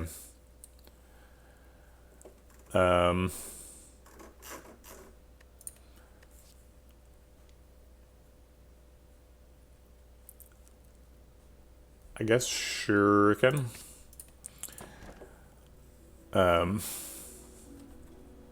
Yeah, Glass Strike. Right, my mistake. I would really like 4th energy. Wow, Empty Cage. Maybe we should have gone for the card remove thing. We were pretty close. I think we're a little bit further away now. Actually, a bunch of the cards we added don't count. Wraithform and Lowlight Plans are not cards after you play them once.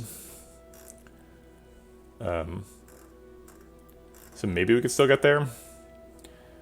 So if we Empty Cage, we're removing 1, 2, 3, 4, 5, 6, 7, 8. 8 cards from the deck total. So we're down to a 18 card deck. Seems too high. Assuming we got like 2 removes, or a remove from a shop and a remove from an event, we're down to 16. 3 removes from fire, we're down to 13. 13's theoretically comboable. But I think no. Probably taking Coffee Dripper. We've got a Blood Vial and we're not taking much damage. Sozu's an option too.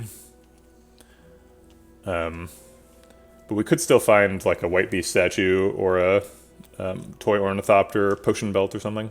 Yeah, Feather and Meal Ticket makes Coffee Dripper seem really good. Good point. Do we need the energy?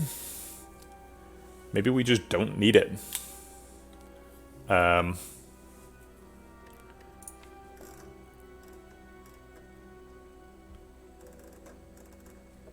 Because, like, if we don't need the energy, we should pick Empty Cage, right? But I think we need the energy. So I'm gonna pick the Coffee Dripper. Yeah, Cage is definitely not bad, but Coffee Dripper is just like way higher impact. Okay. I guess the Coffee Dripper Regal Pillow Wombo combo is here. That's kind of unfortunate.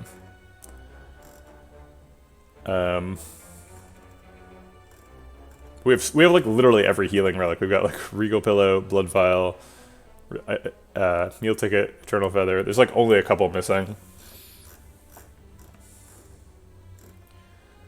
Wouldn't hate going to a shop to remove a card, but we don't have quite enough money to make it good. Time Lord. We're not very good at Time Lord. We're okay. Should survive. I think we're still probably looking for Hunting Elites. Looks like the max is going to be 3 here, and that locks us into a pretty specific path. There's no other way to get 3 elites, to my reckoning. So we got to go here first. So do we want to go to the shop or not, basically? I think, yeah, I'd rather go to a shop than 3 hallway fights. Although we do have Singing Bowl, so hallway fights aren't, like, bad.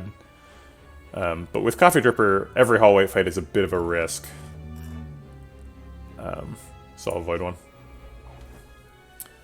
Orb Walker. Orb Walker's pretty scary.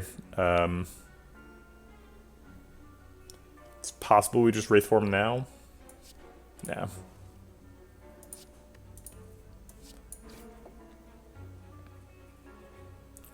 I'll take the... Shoot. I want the Shuriken proc, but I also don't want to take 6. If I was able to take 5, then it would be 1, and I'd be fine with it, but... Taking 6 I think is a bit too much, considering it's completely voluntary.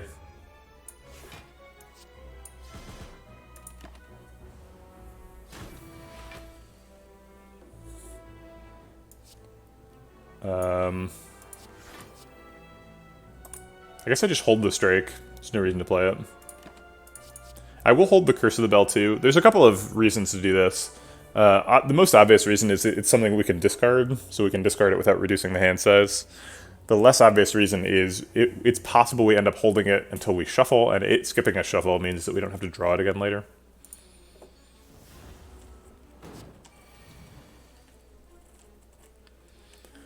Alright, I think it's time. Blackstar Relic is one of the best ones. If you can make it through Act 1, I would say Blackstar is like almost as good as Pandora's Box. Although Pandora's Box like helps you get through Act 1 and Blackstar does not. But we definitely made it through Act 1 pretty comfortably here. We got like a bunch of relics before Act 1 was over. I think it's Wraith Form time. And Tools of the Trade. And then like Crippling Cloud or Skip. I think Skip. Crippling Cloud's too slow for this fight.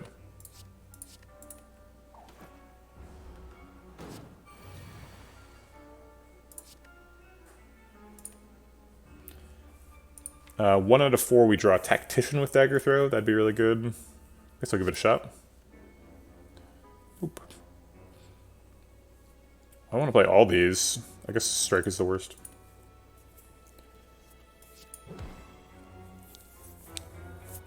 Oh, I should have just discarded the Survivor. Why not? Oops. That gets scaling, so we should scale first.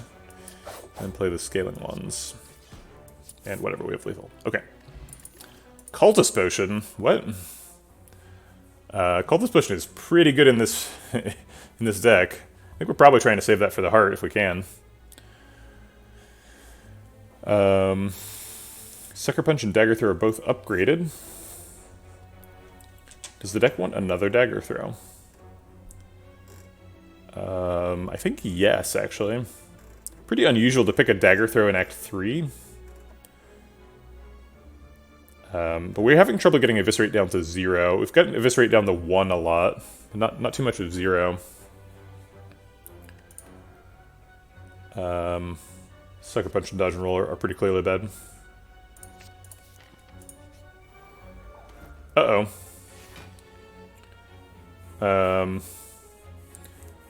This fight's really dangerous.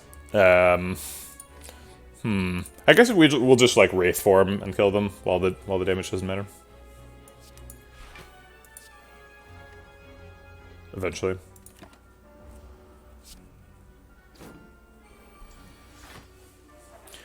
I don't know if I've ever really had so much interaction between like Blur and the Boat Relics. The Boat Relics really cause you to like overblock by a bunch in ways that you can't control.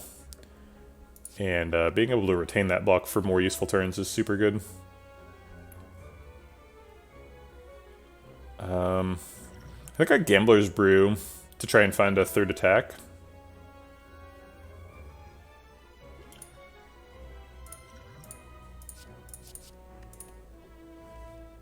Oh, did we ever? Okay.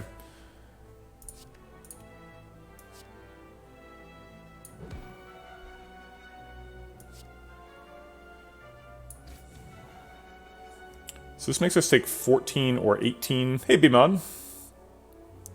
We do 26. That seems okay on either one. I'll take the higher damage one. And I'll go ahead and just finish him off. Ooh. Can't use that, unfortunately. Would give us a strength proc, but it just hurts too much. The minimum damage is 21. I ain't taking 15.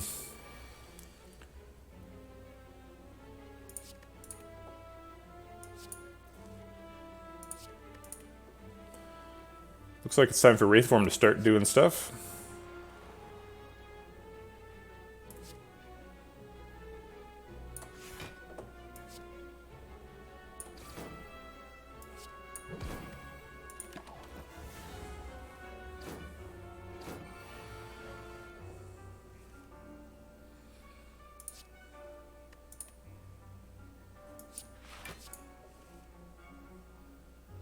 We don't really need well-laid plans, so we're just playing Wraithform as soon as we see it.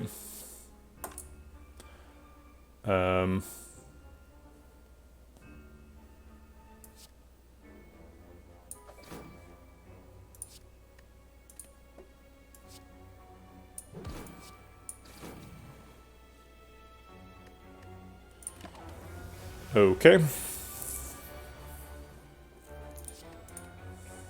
still have Intangible. We do take a little bit of damage.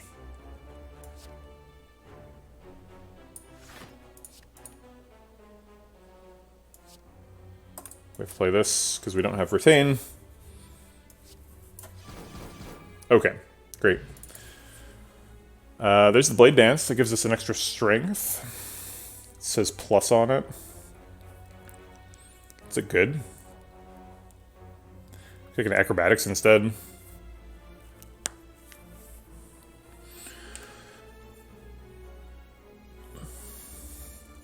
I think the problem with Blade Dance and Acrobatics, actually, is Time Lord is our first boss.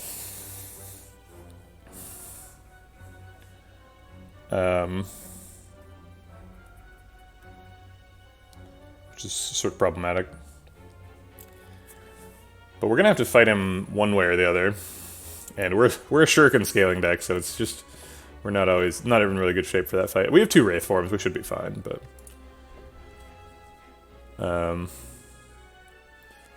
yeah, max HP I think is probably the pick. Blade Dance Plus is really tempting, though.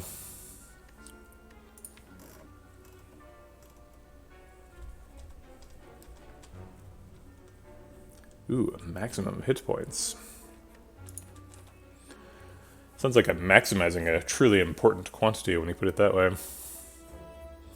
Or a TIQ, truly important quantity.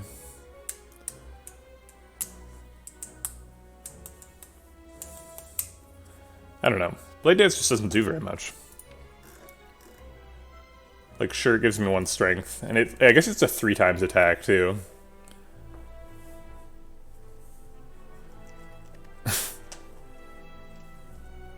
Subtitle of the essay. Yeah, I'm just gonna take max HP. I'm not blown away by these. Acrobatics is nice, but no. Alright, Shop, what do you got for me? Preserved Insect.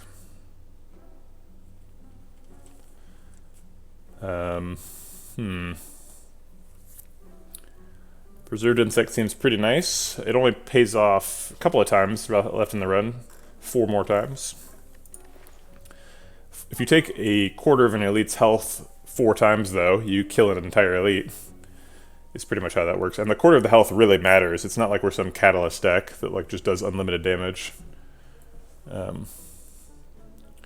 Like taking a quarter of Reptimancer's health means the fight is over significantly faster. We do scale, right? It's not like we don't scale at all, but...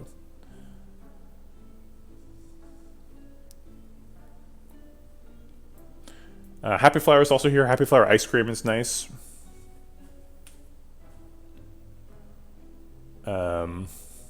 We are also fighting a lot of elites, so like Sling of Courage is kind of interesting.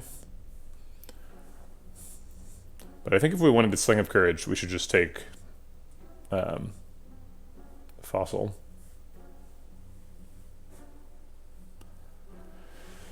Because there's no way this does a quarter of an elite's health and damage, right? That's just ridiculous.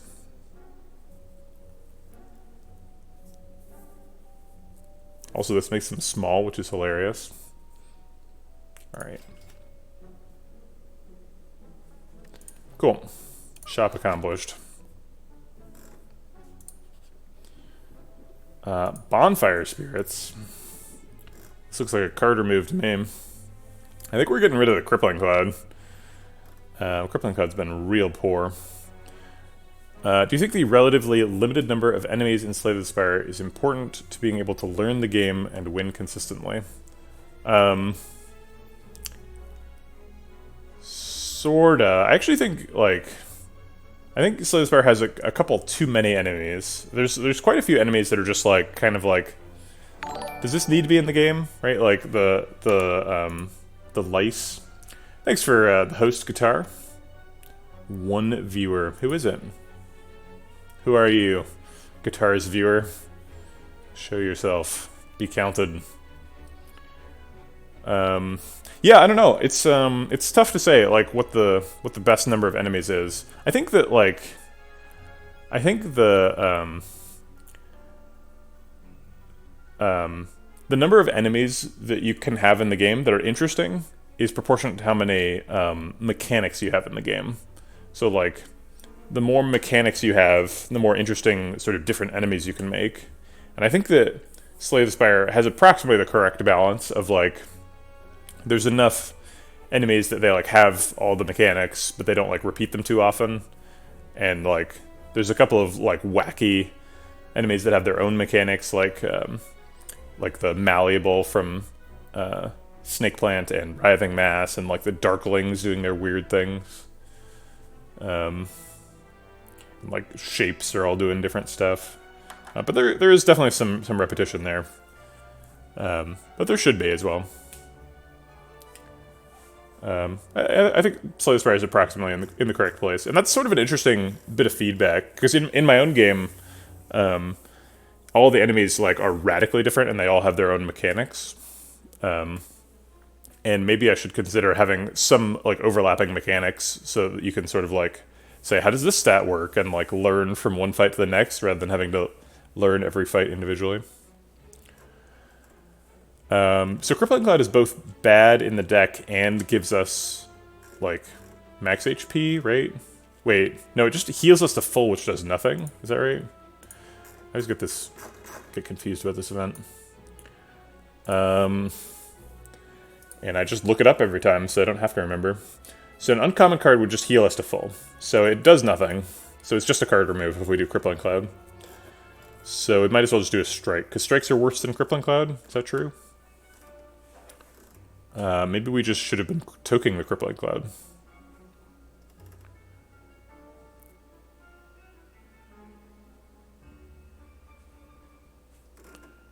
Crippling Cloud also does Exhaust, so it's like not a card in the deck if we're trying to do combos. Yeah, Rare does plus 10 max HP. I don't think any of our rares are worth that. Tools of Trade is super important. Both Wraith forms are super important, and the Glass Knife is really good. So I think we'll just give him a Strike.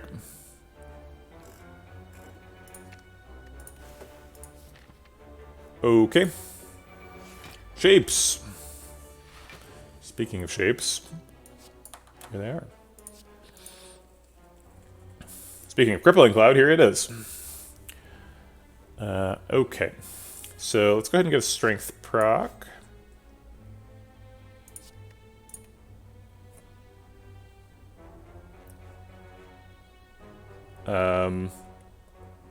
Wait, hold on. Did I have lethal on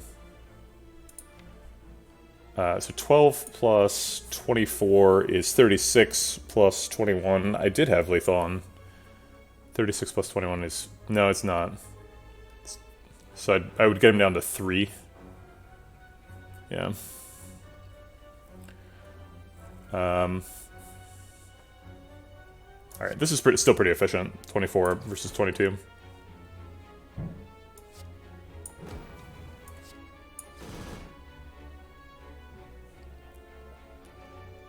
I'll just play Tools of the Trade and save an energy instead of playing Crippling Cloud.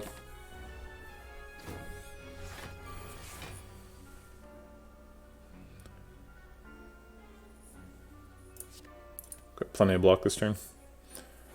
And I'll save some for next turn. I'm actually gonna, we need to save 22 block if we can. So I'll throw a defend in there too. Neutralize doesn't cost anything. Removes an artifact charge, so sure. Ooh, they're actually hitting us quite a bit harder than 22. So maybe we Wraith form now and then start sneaky striking the Spiker. That seems fine.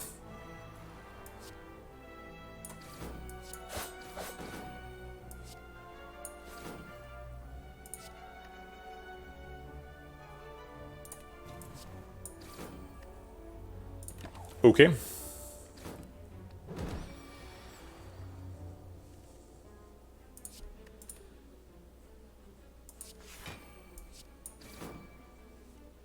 Darn. We can't even hold on to the Tactician.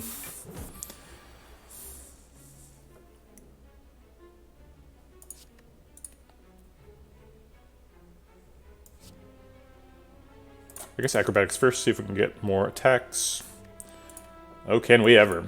Okay.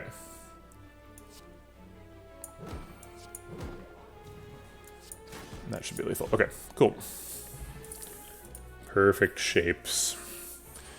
Extra Sneaky Strike, Blade Dance, and Slice.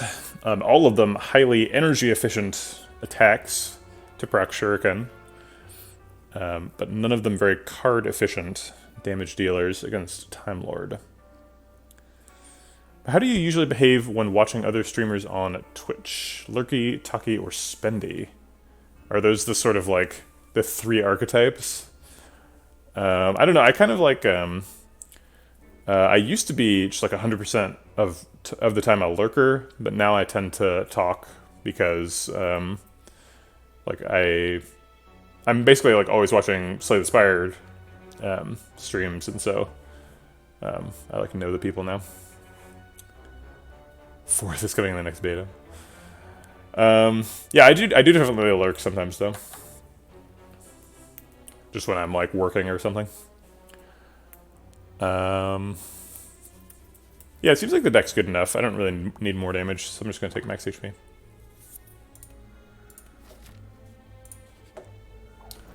Alright. Nemesis. If I was going to be a household appliance, what would I be? I'm tempted to say an oven, right? Because branding, bread.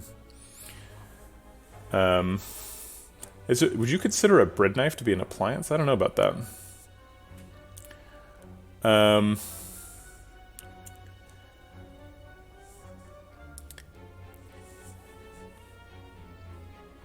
For some reason, I'm really interested in this like household appliance question. Because you could be like an air conditioning unit, or like, would you consider like a computer to be a household appliance? Is that cheating?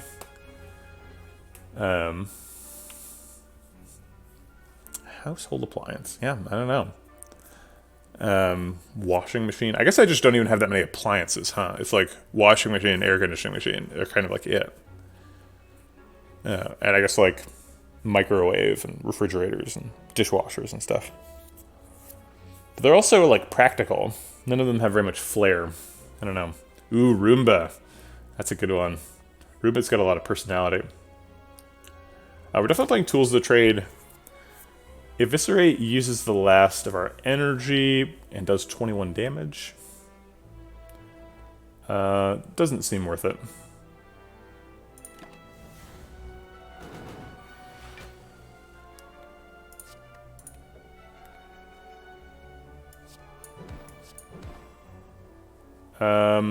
I'll go ahead and extend the week with Crippling Cloud. I mean, are laundry baskets appliances? I don't think so. They're just objects. An appliance has to, like, be active. Just, like, plug in. Ooh, what about like a pressure washer? I don't think that I'm a pressure washer personally, but like pressure washer is a great household appliance with some personality. Hey, Merle.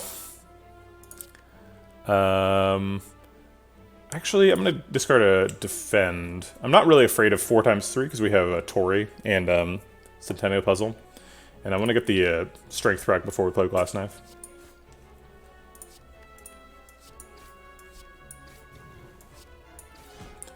Pachop. Go ahead and do that. We'll still take 2. That's fine. Alright. Get out of here, Tactician. Nobody likes you. Even though he's intangible, I'm just going to go off on him this turn, because we can get a Strength Rock.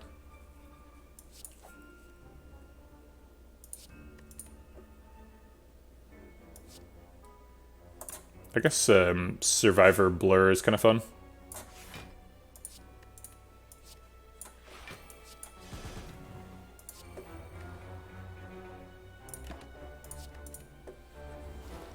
Okay, you'd be a used clothing chair. Every house uses me, but I blend in so well. No one really recognizes that I'm there. That's kind of neat. We can block for 18 above and beyond our 21, which is blocks for 39, which would mean we're taking 6, which is just above the Tori threshold. So this is probably the Wraith form turn. Okay.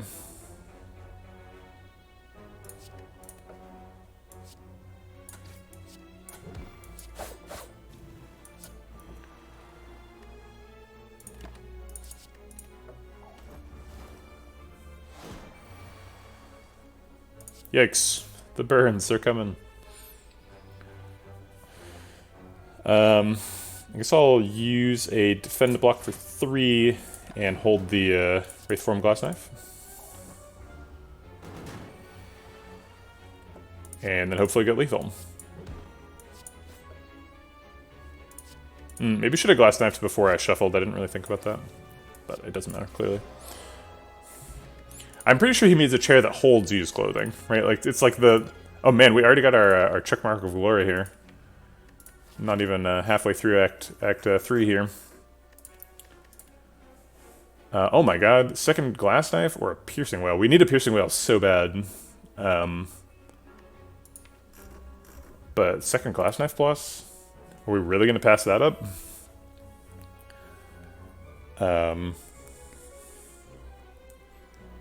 Gosh.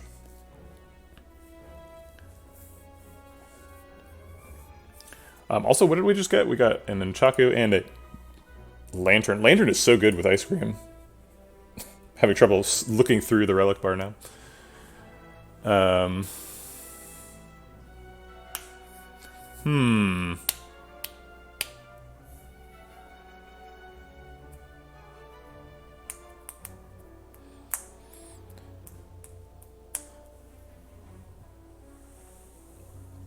Does Glass Knife really do anything against the heart? Absolutely. Glass Knife does minimum 24 damage, probably more. Why is Piercing Whale good? Piercing Whale does something that almost no other cards do, which is AoE block. There's like, it's very difficult to get any scaling defensive tools. The only real scaling defensive tools in the game are Wraith Form and Piercing Whale, which are both silent cards. Technically, there's a couple of other ones. Reinforced Body and Deceive Reality spring to mind a little bit. But Piercing Whale like, the more enemies they have, or the more times they're attacking, the better Piercing Wail gets, and enemies start... There starts being lots of enemies and lots of multi-attacks later in the game. So, like, a Darkling fight, there can be, like, 5 attacks happening at the same time. So Piercing Wail ends up blocking for 30. So Piercing Wail is just, like, an insane card. But Glass Knife is super good, too. Yeah, we did get the unfortunate... we picked a Coffee Dripper intentionally right after we got Regal Pillow, too. So we were really just pouring the coffee directly on the pillow and saying, what are you going to do about it, pillow? But the reason we picked it is we have these too, so should be fine. Right, let's grab the Glass Knife. Smith or Toke? The eternal question. Not much left to Smith. Best Smith is probably Acrobatics, but Acrobatics has been doing a pretty good job even without the upgrade. I don't think we need the extra card too badly, so I think it's going to be Toke.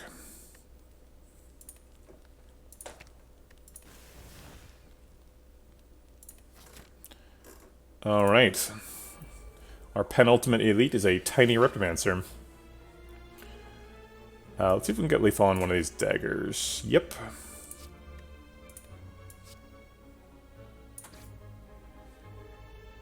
Good God.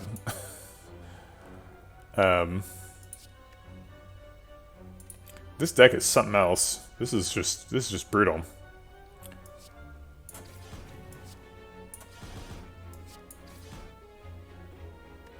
Your turn, Reptomancer.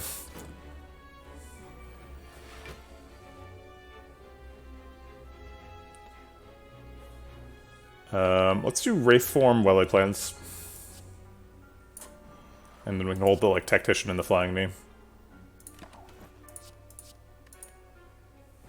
For future discards.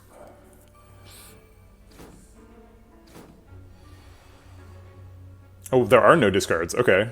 Interesting. Unexpected. I guess I'll go ahead and block for 5. Oh, there is a discard. Durr. Okay.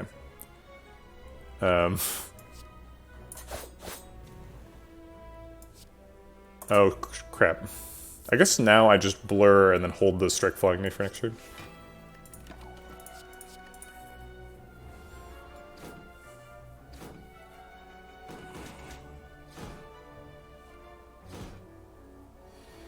Man, the old Gremlin Horn Ice Cream Reptomancer combo gets us up to 10 energy. That's something. We don't get to play Sneaky Strike for free, but it seems like we kind of just don't care.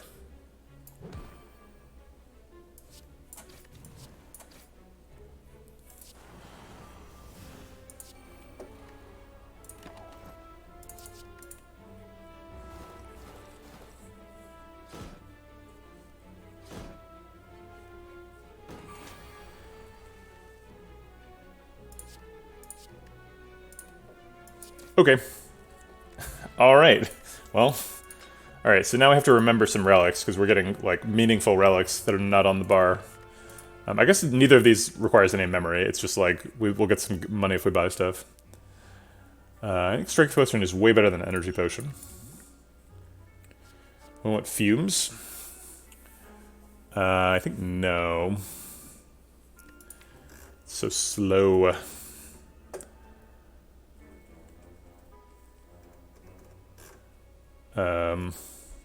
Yeah, it's too slow. This deck is ridiculously fast. Okay, so we're skipping.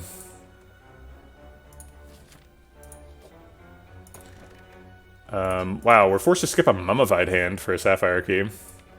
Actually, wait, we have Tiny Chests. We're hitting 3 question marks? We are not. We're hitting 2 question marks. Tiny Chest is sad. Mummified Hand is not, like, super necessary in the deck. We do have a Well-Led Plans and 2 Wraithforms, though, so it would definitely be helpful. Oh well. Here's Darklings. Glass Knife Eviscerate doesn't knock one down, right? 24 plus 21 is 44, or 45. It doesn't knock anybody down. I guess with Strength Pot it probably does. Strength Pot procs 5 times, adds 10 damage. So you could Strength Pot, knock him down, play defend. It seems fine. Okay.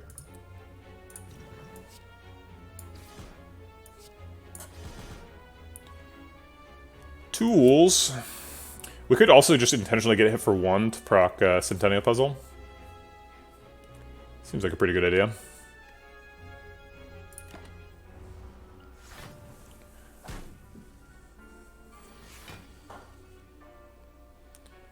And go ahead and discard the Curse. Don't need that. This is free.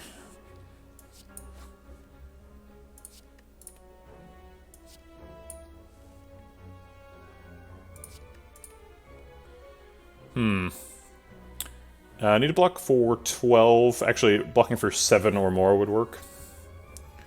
If we're willing to take 1. I guess we got another dagger throw. Aha! Energy. Alright, so now we can just kill him.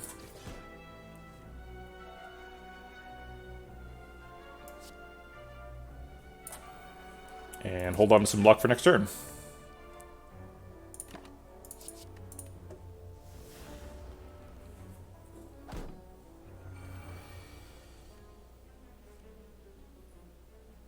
Alright, I think we're knocking him back down, so we don't need any block. Plus we have Survivor if we want it. It's just 14 AoE. We can get a Strength proc first, so it does 15 AoE. So where does Well-Laid Plans go? What do you mean by that? We use it.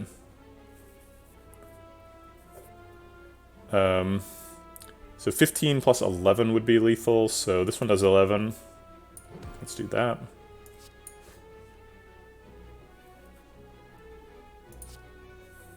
Oh, it's a power, so it kind of implicitly has exhaust. I think it's the answer. I'm a little bit confused about the question you're asking. Okay, good fight. It's pretty weird that, like, with all these relics, we, like, don't have any meaningful side quests. I guess we can set up Nunchaku, but that's the only thing we can really set up for future fights. Like, there's no ink bottle or anything. We don't have Happy Flower. Very few counting relics. Let's do some max HP. These seem terrible.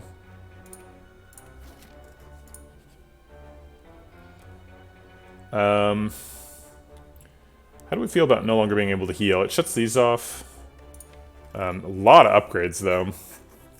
5 defends, a strike, neutralize, a dagger throw, sneaky strike, acrobatics, crippling cloud, eviscerate, tools of the trade, dagger spray. All super meaningful upgrades, so it'd be a ton of stuff getting upgraded. It is risky and unnecessary, that's true. Heal the full for doubt seems unnecessary. I think we're just fighting a Act 1 boss. Also, this one gives us a relic. Clearly we're trying to get as many relics as humanly possible. Black Star plus Calling Bell, so sure.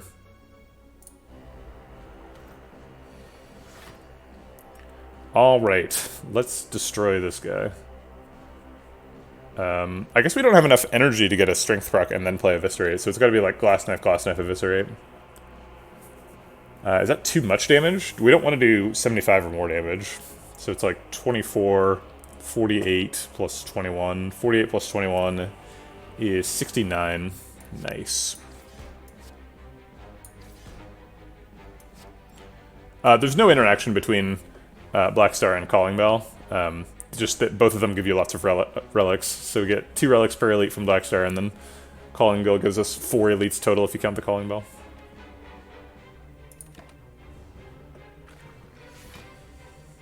We're just going for max. We're trying to fill up the second page is what we're trying to do. Let's just develop some powers. I guess I'll play Blur for safety.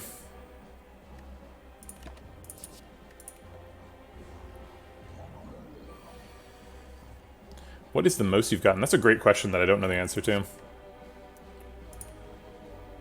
Okay, I think we're splitting here, so let's start with the dagger throw.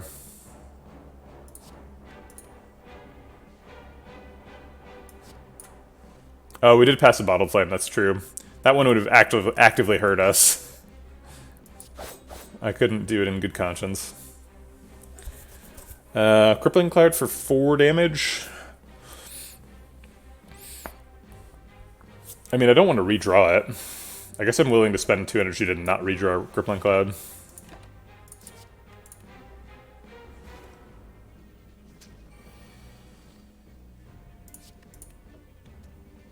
It's okay, we should be fine.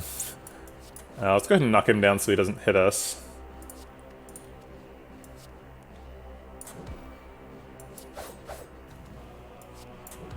And by knock him down, I mean kill him. And then not get debuffed by him either. Seems like we're well in control of the fight here. I wish I could split the black glass knife up. Fine, be that way. You don't want to let me kill the slimes? I'll just exhaust all of the things.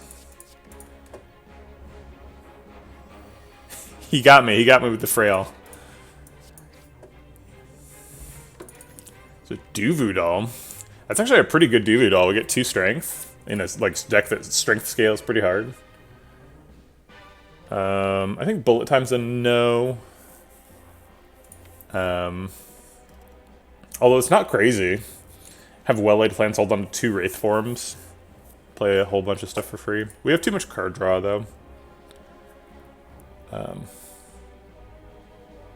Dagger Spray strength scales. Bullet time is normally great. Bullet time's a great card. But we just don't have... it's expensive and clunky, is the main reason. Like, we, our draws are really valuable. We need to, like, draw so that we can play 3 attacks a turn. And if one of our draws is on bullet time, then we probably don't get a shuriken proc. This deck's kind of, like, balanced on the knife edge of getting a shuriken proc every turn. And we don't really have problems with energy right now, so, bullet time is unlikely to be helpful. But, I mean, bullet time is really good with, like, acrobatics and well-laid plans and wraith form and stuff. Yeah, I'm playing standing up. I have a standing desk, so I just stand all the time. Do a little jump.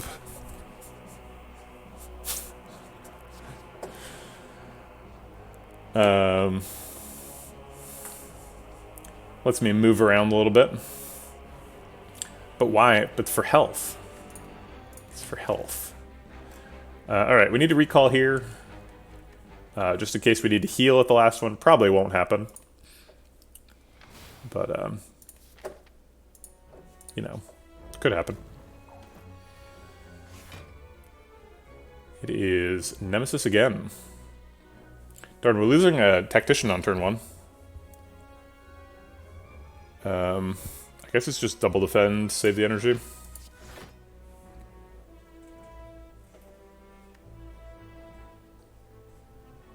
I'll take 12 damage. We've got 3 extra energy. I think it'll be fine. We're gonna get hit for 45, it looks like. We can weaken him and blur. It's about as much as we can do. Yeah, this is pretty much our worst case scenario draw. I guess Dagger Throw could get Wraith Form. Nope. We can just roll it again, though. No, still no. Alright. Well, these cards all block, so... Looks like we end up blocking out anyway. I think that's our first letter opener proc of the run. I'm actually, like, pretty legit surprised we have letter opener. Oh, we just got it. Okay, alright.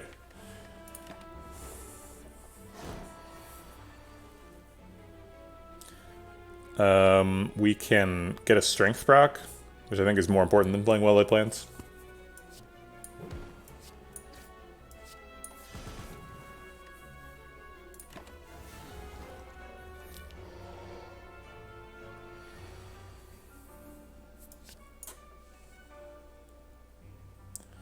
I don't think we're blocking for 27. Actually, we can block for 18. So we take 9.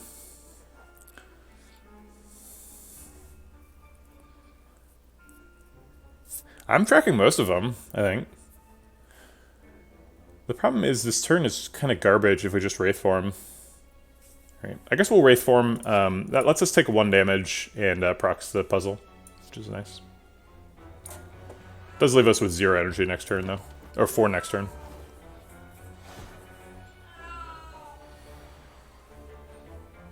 Let me go check on my cat really quick. He's yelling about something.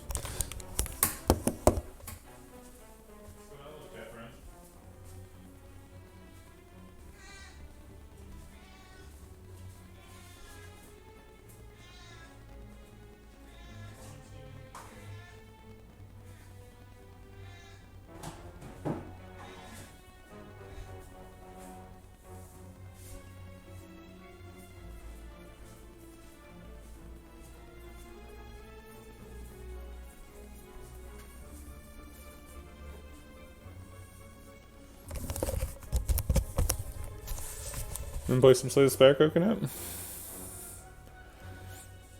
like we can get a Strength proc this turn. That's pretty good for kitties. Normally kitties don't even get Strength. They just go all Dex. Do we have to play Wraith Form this turn to be safe?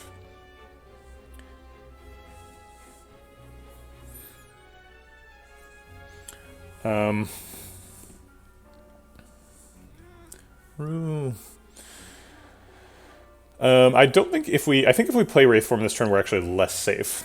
Because if we play Wraith Form, we go really slow and we don't get a Strength proc this turn.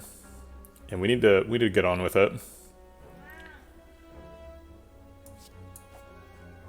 So let's get on with it.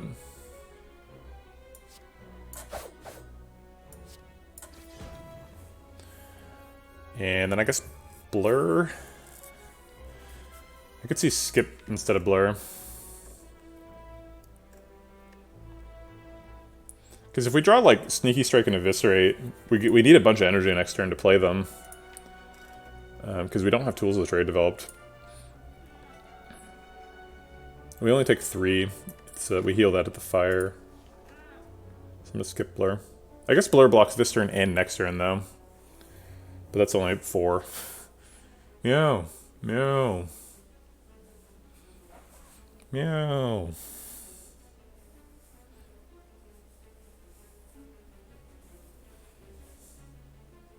Alright, I'm gonna skip Blur. It's not worth it for 4 health. Yep, glad I did, because this hand costs 5. And I need the Strength proc, so... It also does 5 damage to Nemesis, which is it's something.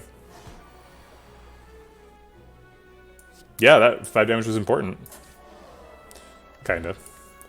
Akabeko, Stone Calendar, Firepot. Okay.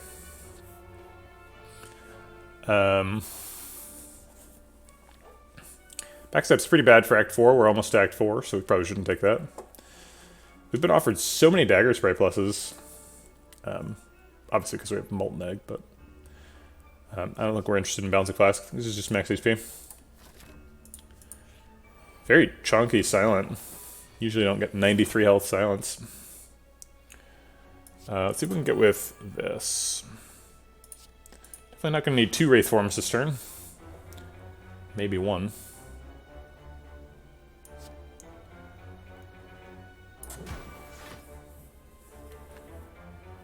I want to get a Strength proc, but this is my last attack, so I don't think I can.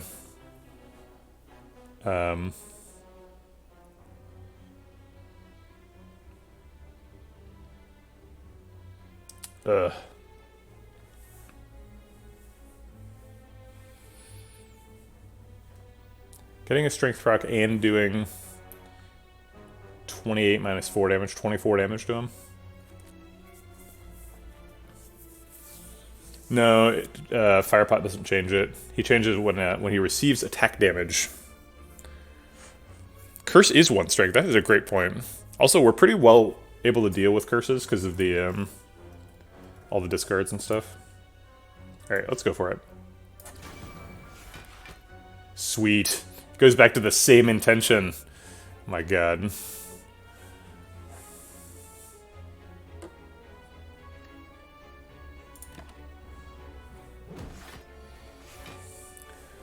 All right.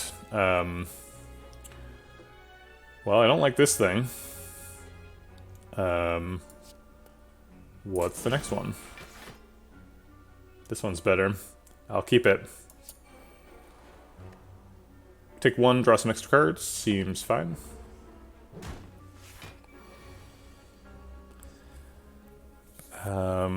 Crippling Cloud's really good in this fight, so I'll keep it despite giving it untold crap.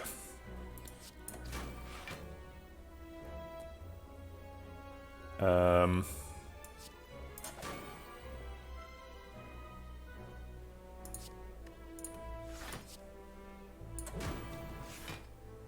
that one's fine. And we can just blur defend.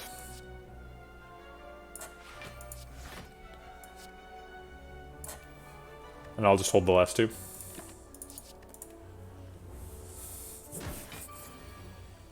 Okay. Normally I like to hold the Cinder Spade, but I think all of these might be useful. It's hard to tell what we're going to need because we're against the Snake Plant. Or Writhing Mass. This is not Snake Plant.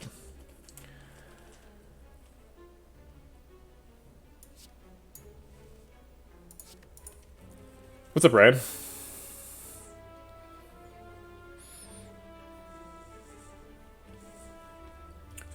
Well, we've only got 3 attacks here. So maybe we just let him hit us for a bunch. It's only 15.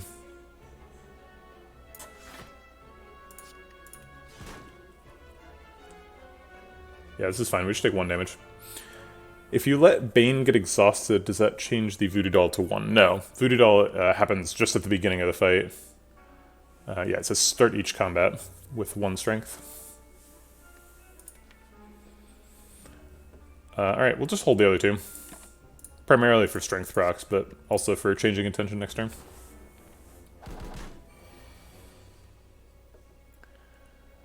Okay.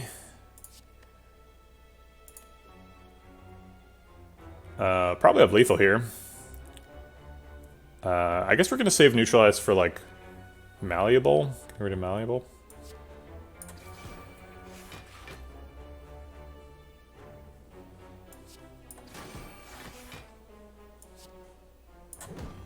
Or getting rid of armor from malleable, rather.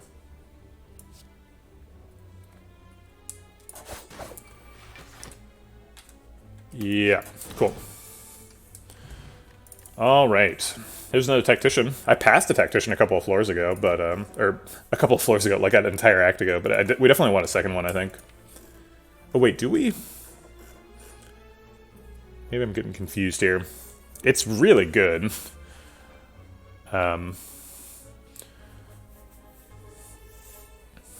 But, like, what do we do with the energy? I've had some trouble even, like...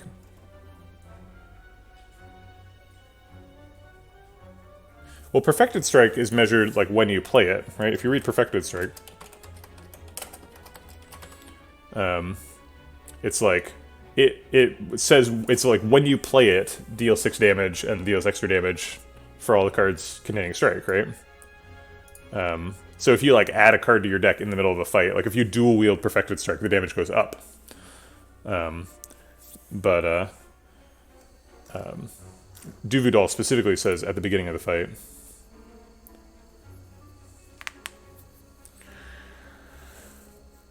Yeah, I guess I don't know if I need Tactician. It's kind of a dead draw, right?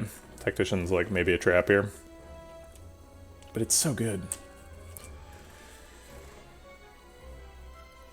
Like, if I thought I was going to get another Acrobatics, I would take it. But, like, there's only a couple of floors left.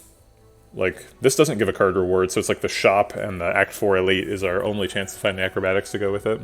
It does fit really well, though. Even turn 1, it's usually not dead, right? We've got, like, a Dagger Throw or something to go with it. Alright, fine. Alright, we're full health. We've got the key. I think we're probably smithing the Tactician.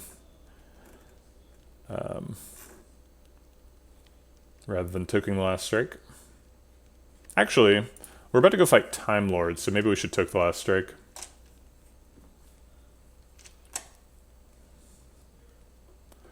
Yeah, let's go ahead and take... Where'd you get 10 out of 27?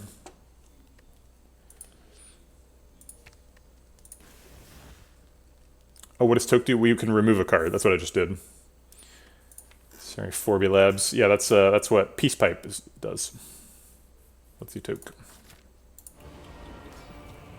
I'm not saying that you're not wrong. I'm just like 10 out of 27 seems like a very precise starting point. And I'm wondering how you got there.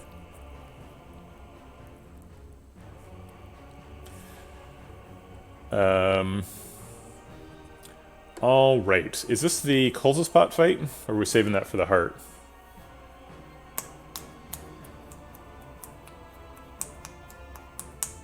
Seems like this is a really dangerous fight, and like it lasts a lot longer than the heart fight. So I think we're gonna Cultist Pot right now.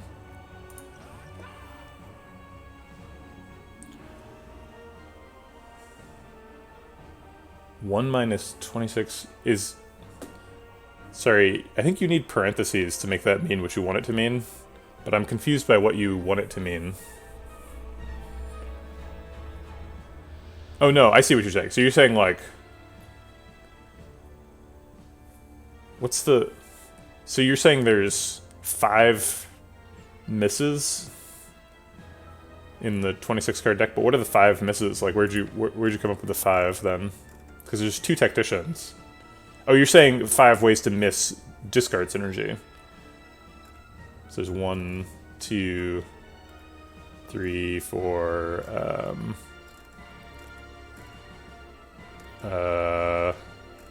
Tools of Trade doesn't count. Did I count this? 1, 2, 3... Well, now I can only find 3. 1, 2, 3, 4. Yeah, there's 4, so... Alright. He's hitting for 24. Let's go ahead and block some of that. Okay, so we're just going to wait for our strength to scale, because we're out of control here. Well, if it's turn 1, then Well-Laid Plans doesn't count, right? Do we just Wraithform right now?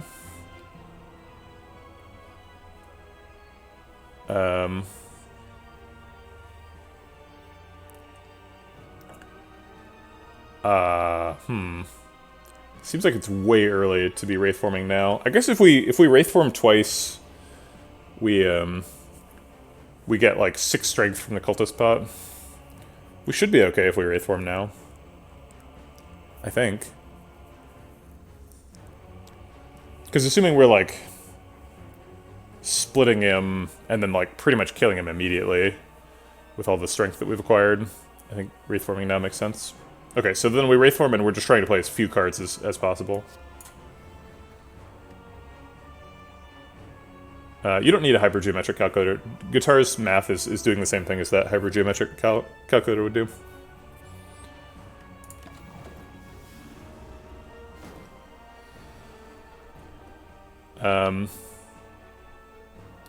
Yikes. Alright, so we just played nothing this turn. We can't get a strength proc. We don't want to put time on the clock.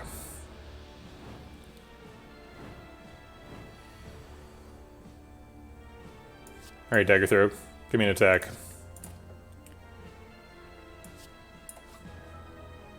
Finally.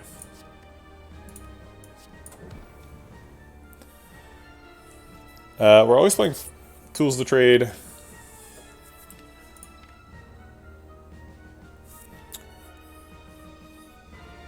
If we don't play Wraithform this turn, we might miss it next turn. I think missing it is dying. So I will play it. And I will not play Survivor because I want to have 4 cards for next turn.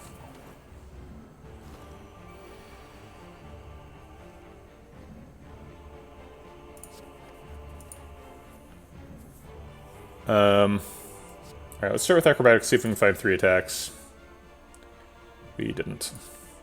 Okay, because we didn't find 3 attacks, we're going to play, like, Blur, Well-Laid Plans, Survivor for the last 3 cards. And hold the Stinky Strike with the Dagger Spray. I guess the Dagger Spray is doing more damage as of next turn.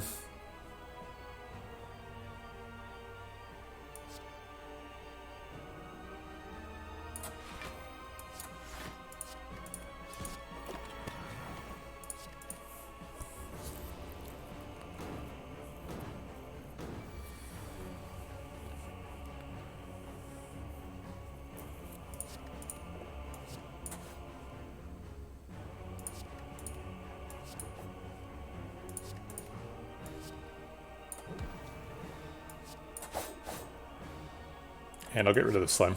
Why not? Alright, see you later, guitar. Oh, we should discard Tactician. Duh. Alright, I think no cards here hold the 2 strength procky things. And then we split him next turn and then kill him.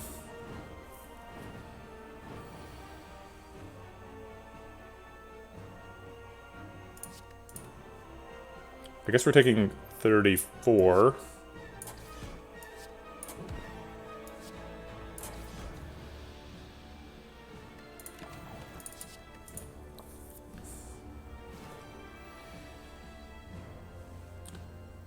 Definitely no lethal here.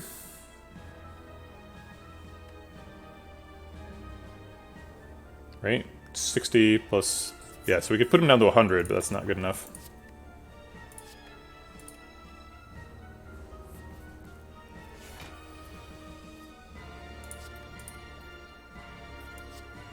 I've only got 4 cards.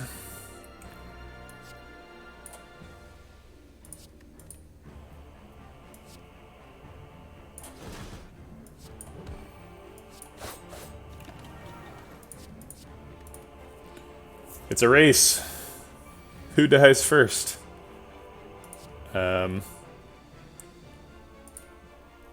Looks like we lose. Yeah, not quite. Off by 8. Oh wait, he's not killing us. Oops. Probably should have saved that fire pot. I assumed we were dead, but we're not. Gonna have to be a real strong next fight. Glad I drank the cultist potion.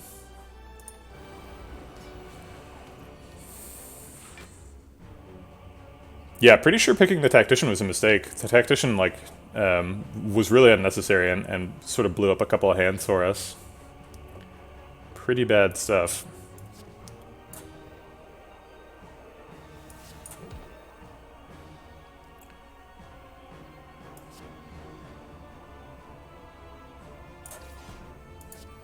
And we are DOA on Deca.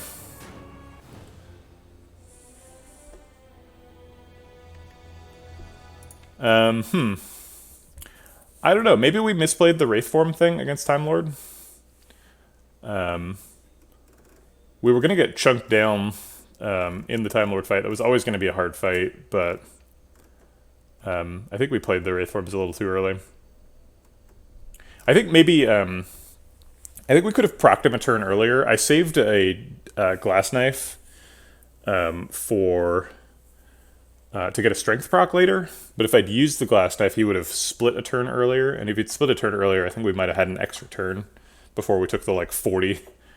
So I think maybe we could have won that with quite a bit more health. I guess it would have only saved us the 21 at the end if we'd been a turn faster. And also, would we have been a turn faster? Because we wouldn't have been able to save the glass knife. But I guess the glass knife damage ended up just getting healed, right? We did get the strength proc out of it, but didn't really need it. Well, that's too bad.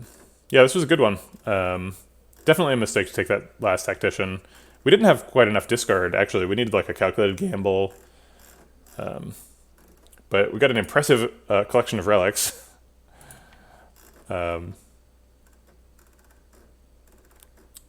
Yeah, I'm not sure it was a heart killer, but it definitely would have breezed through the Act 4 elites. Heart would have been tough. But with 2 Wraithforms, you got to figure you're going to kill the heart.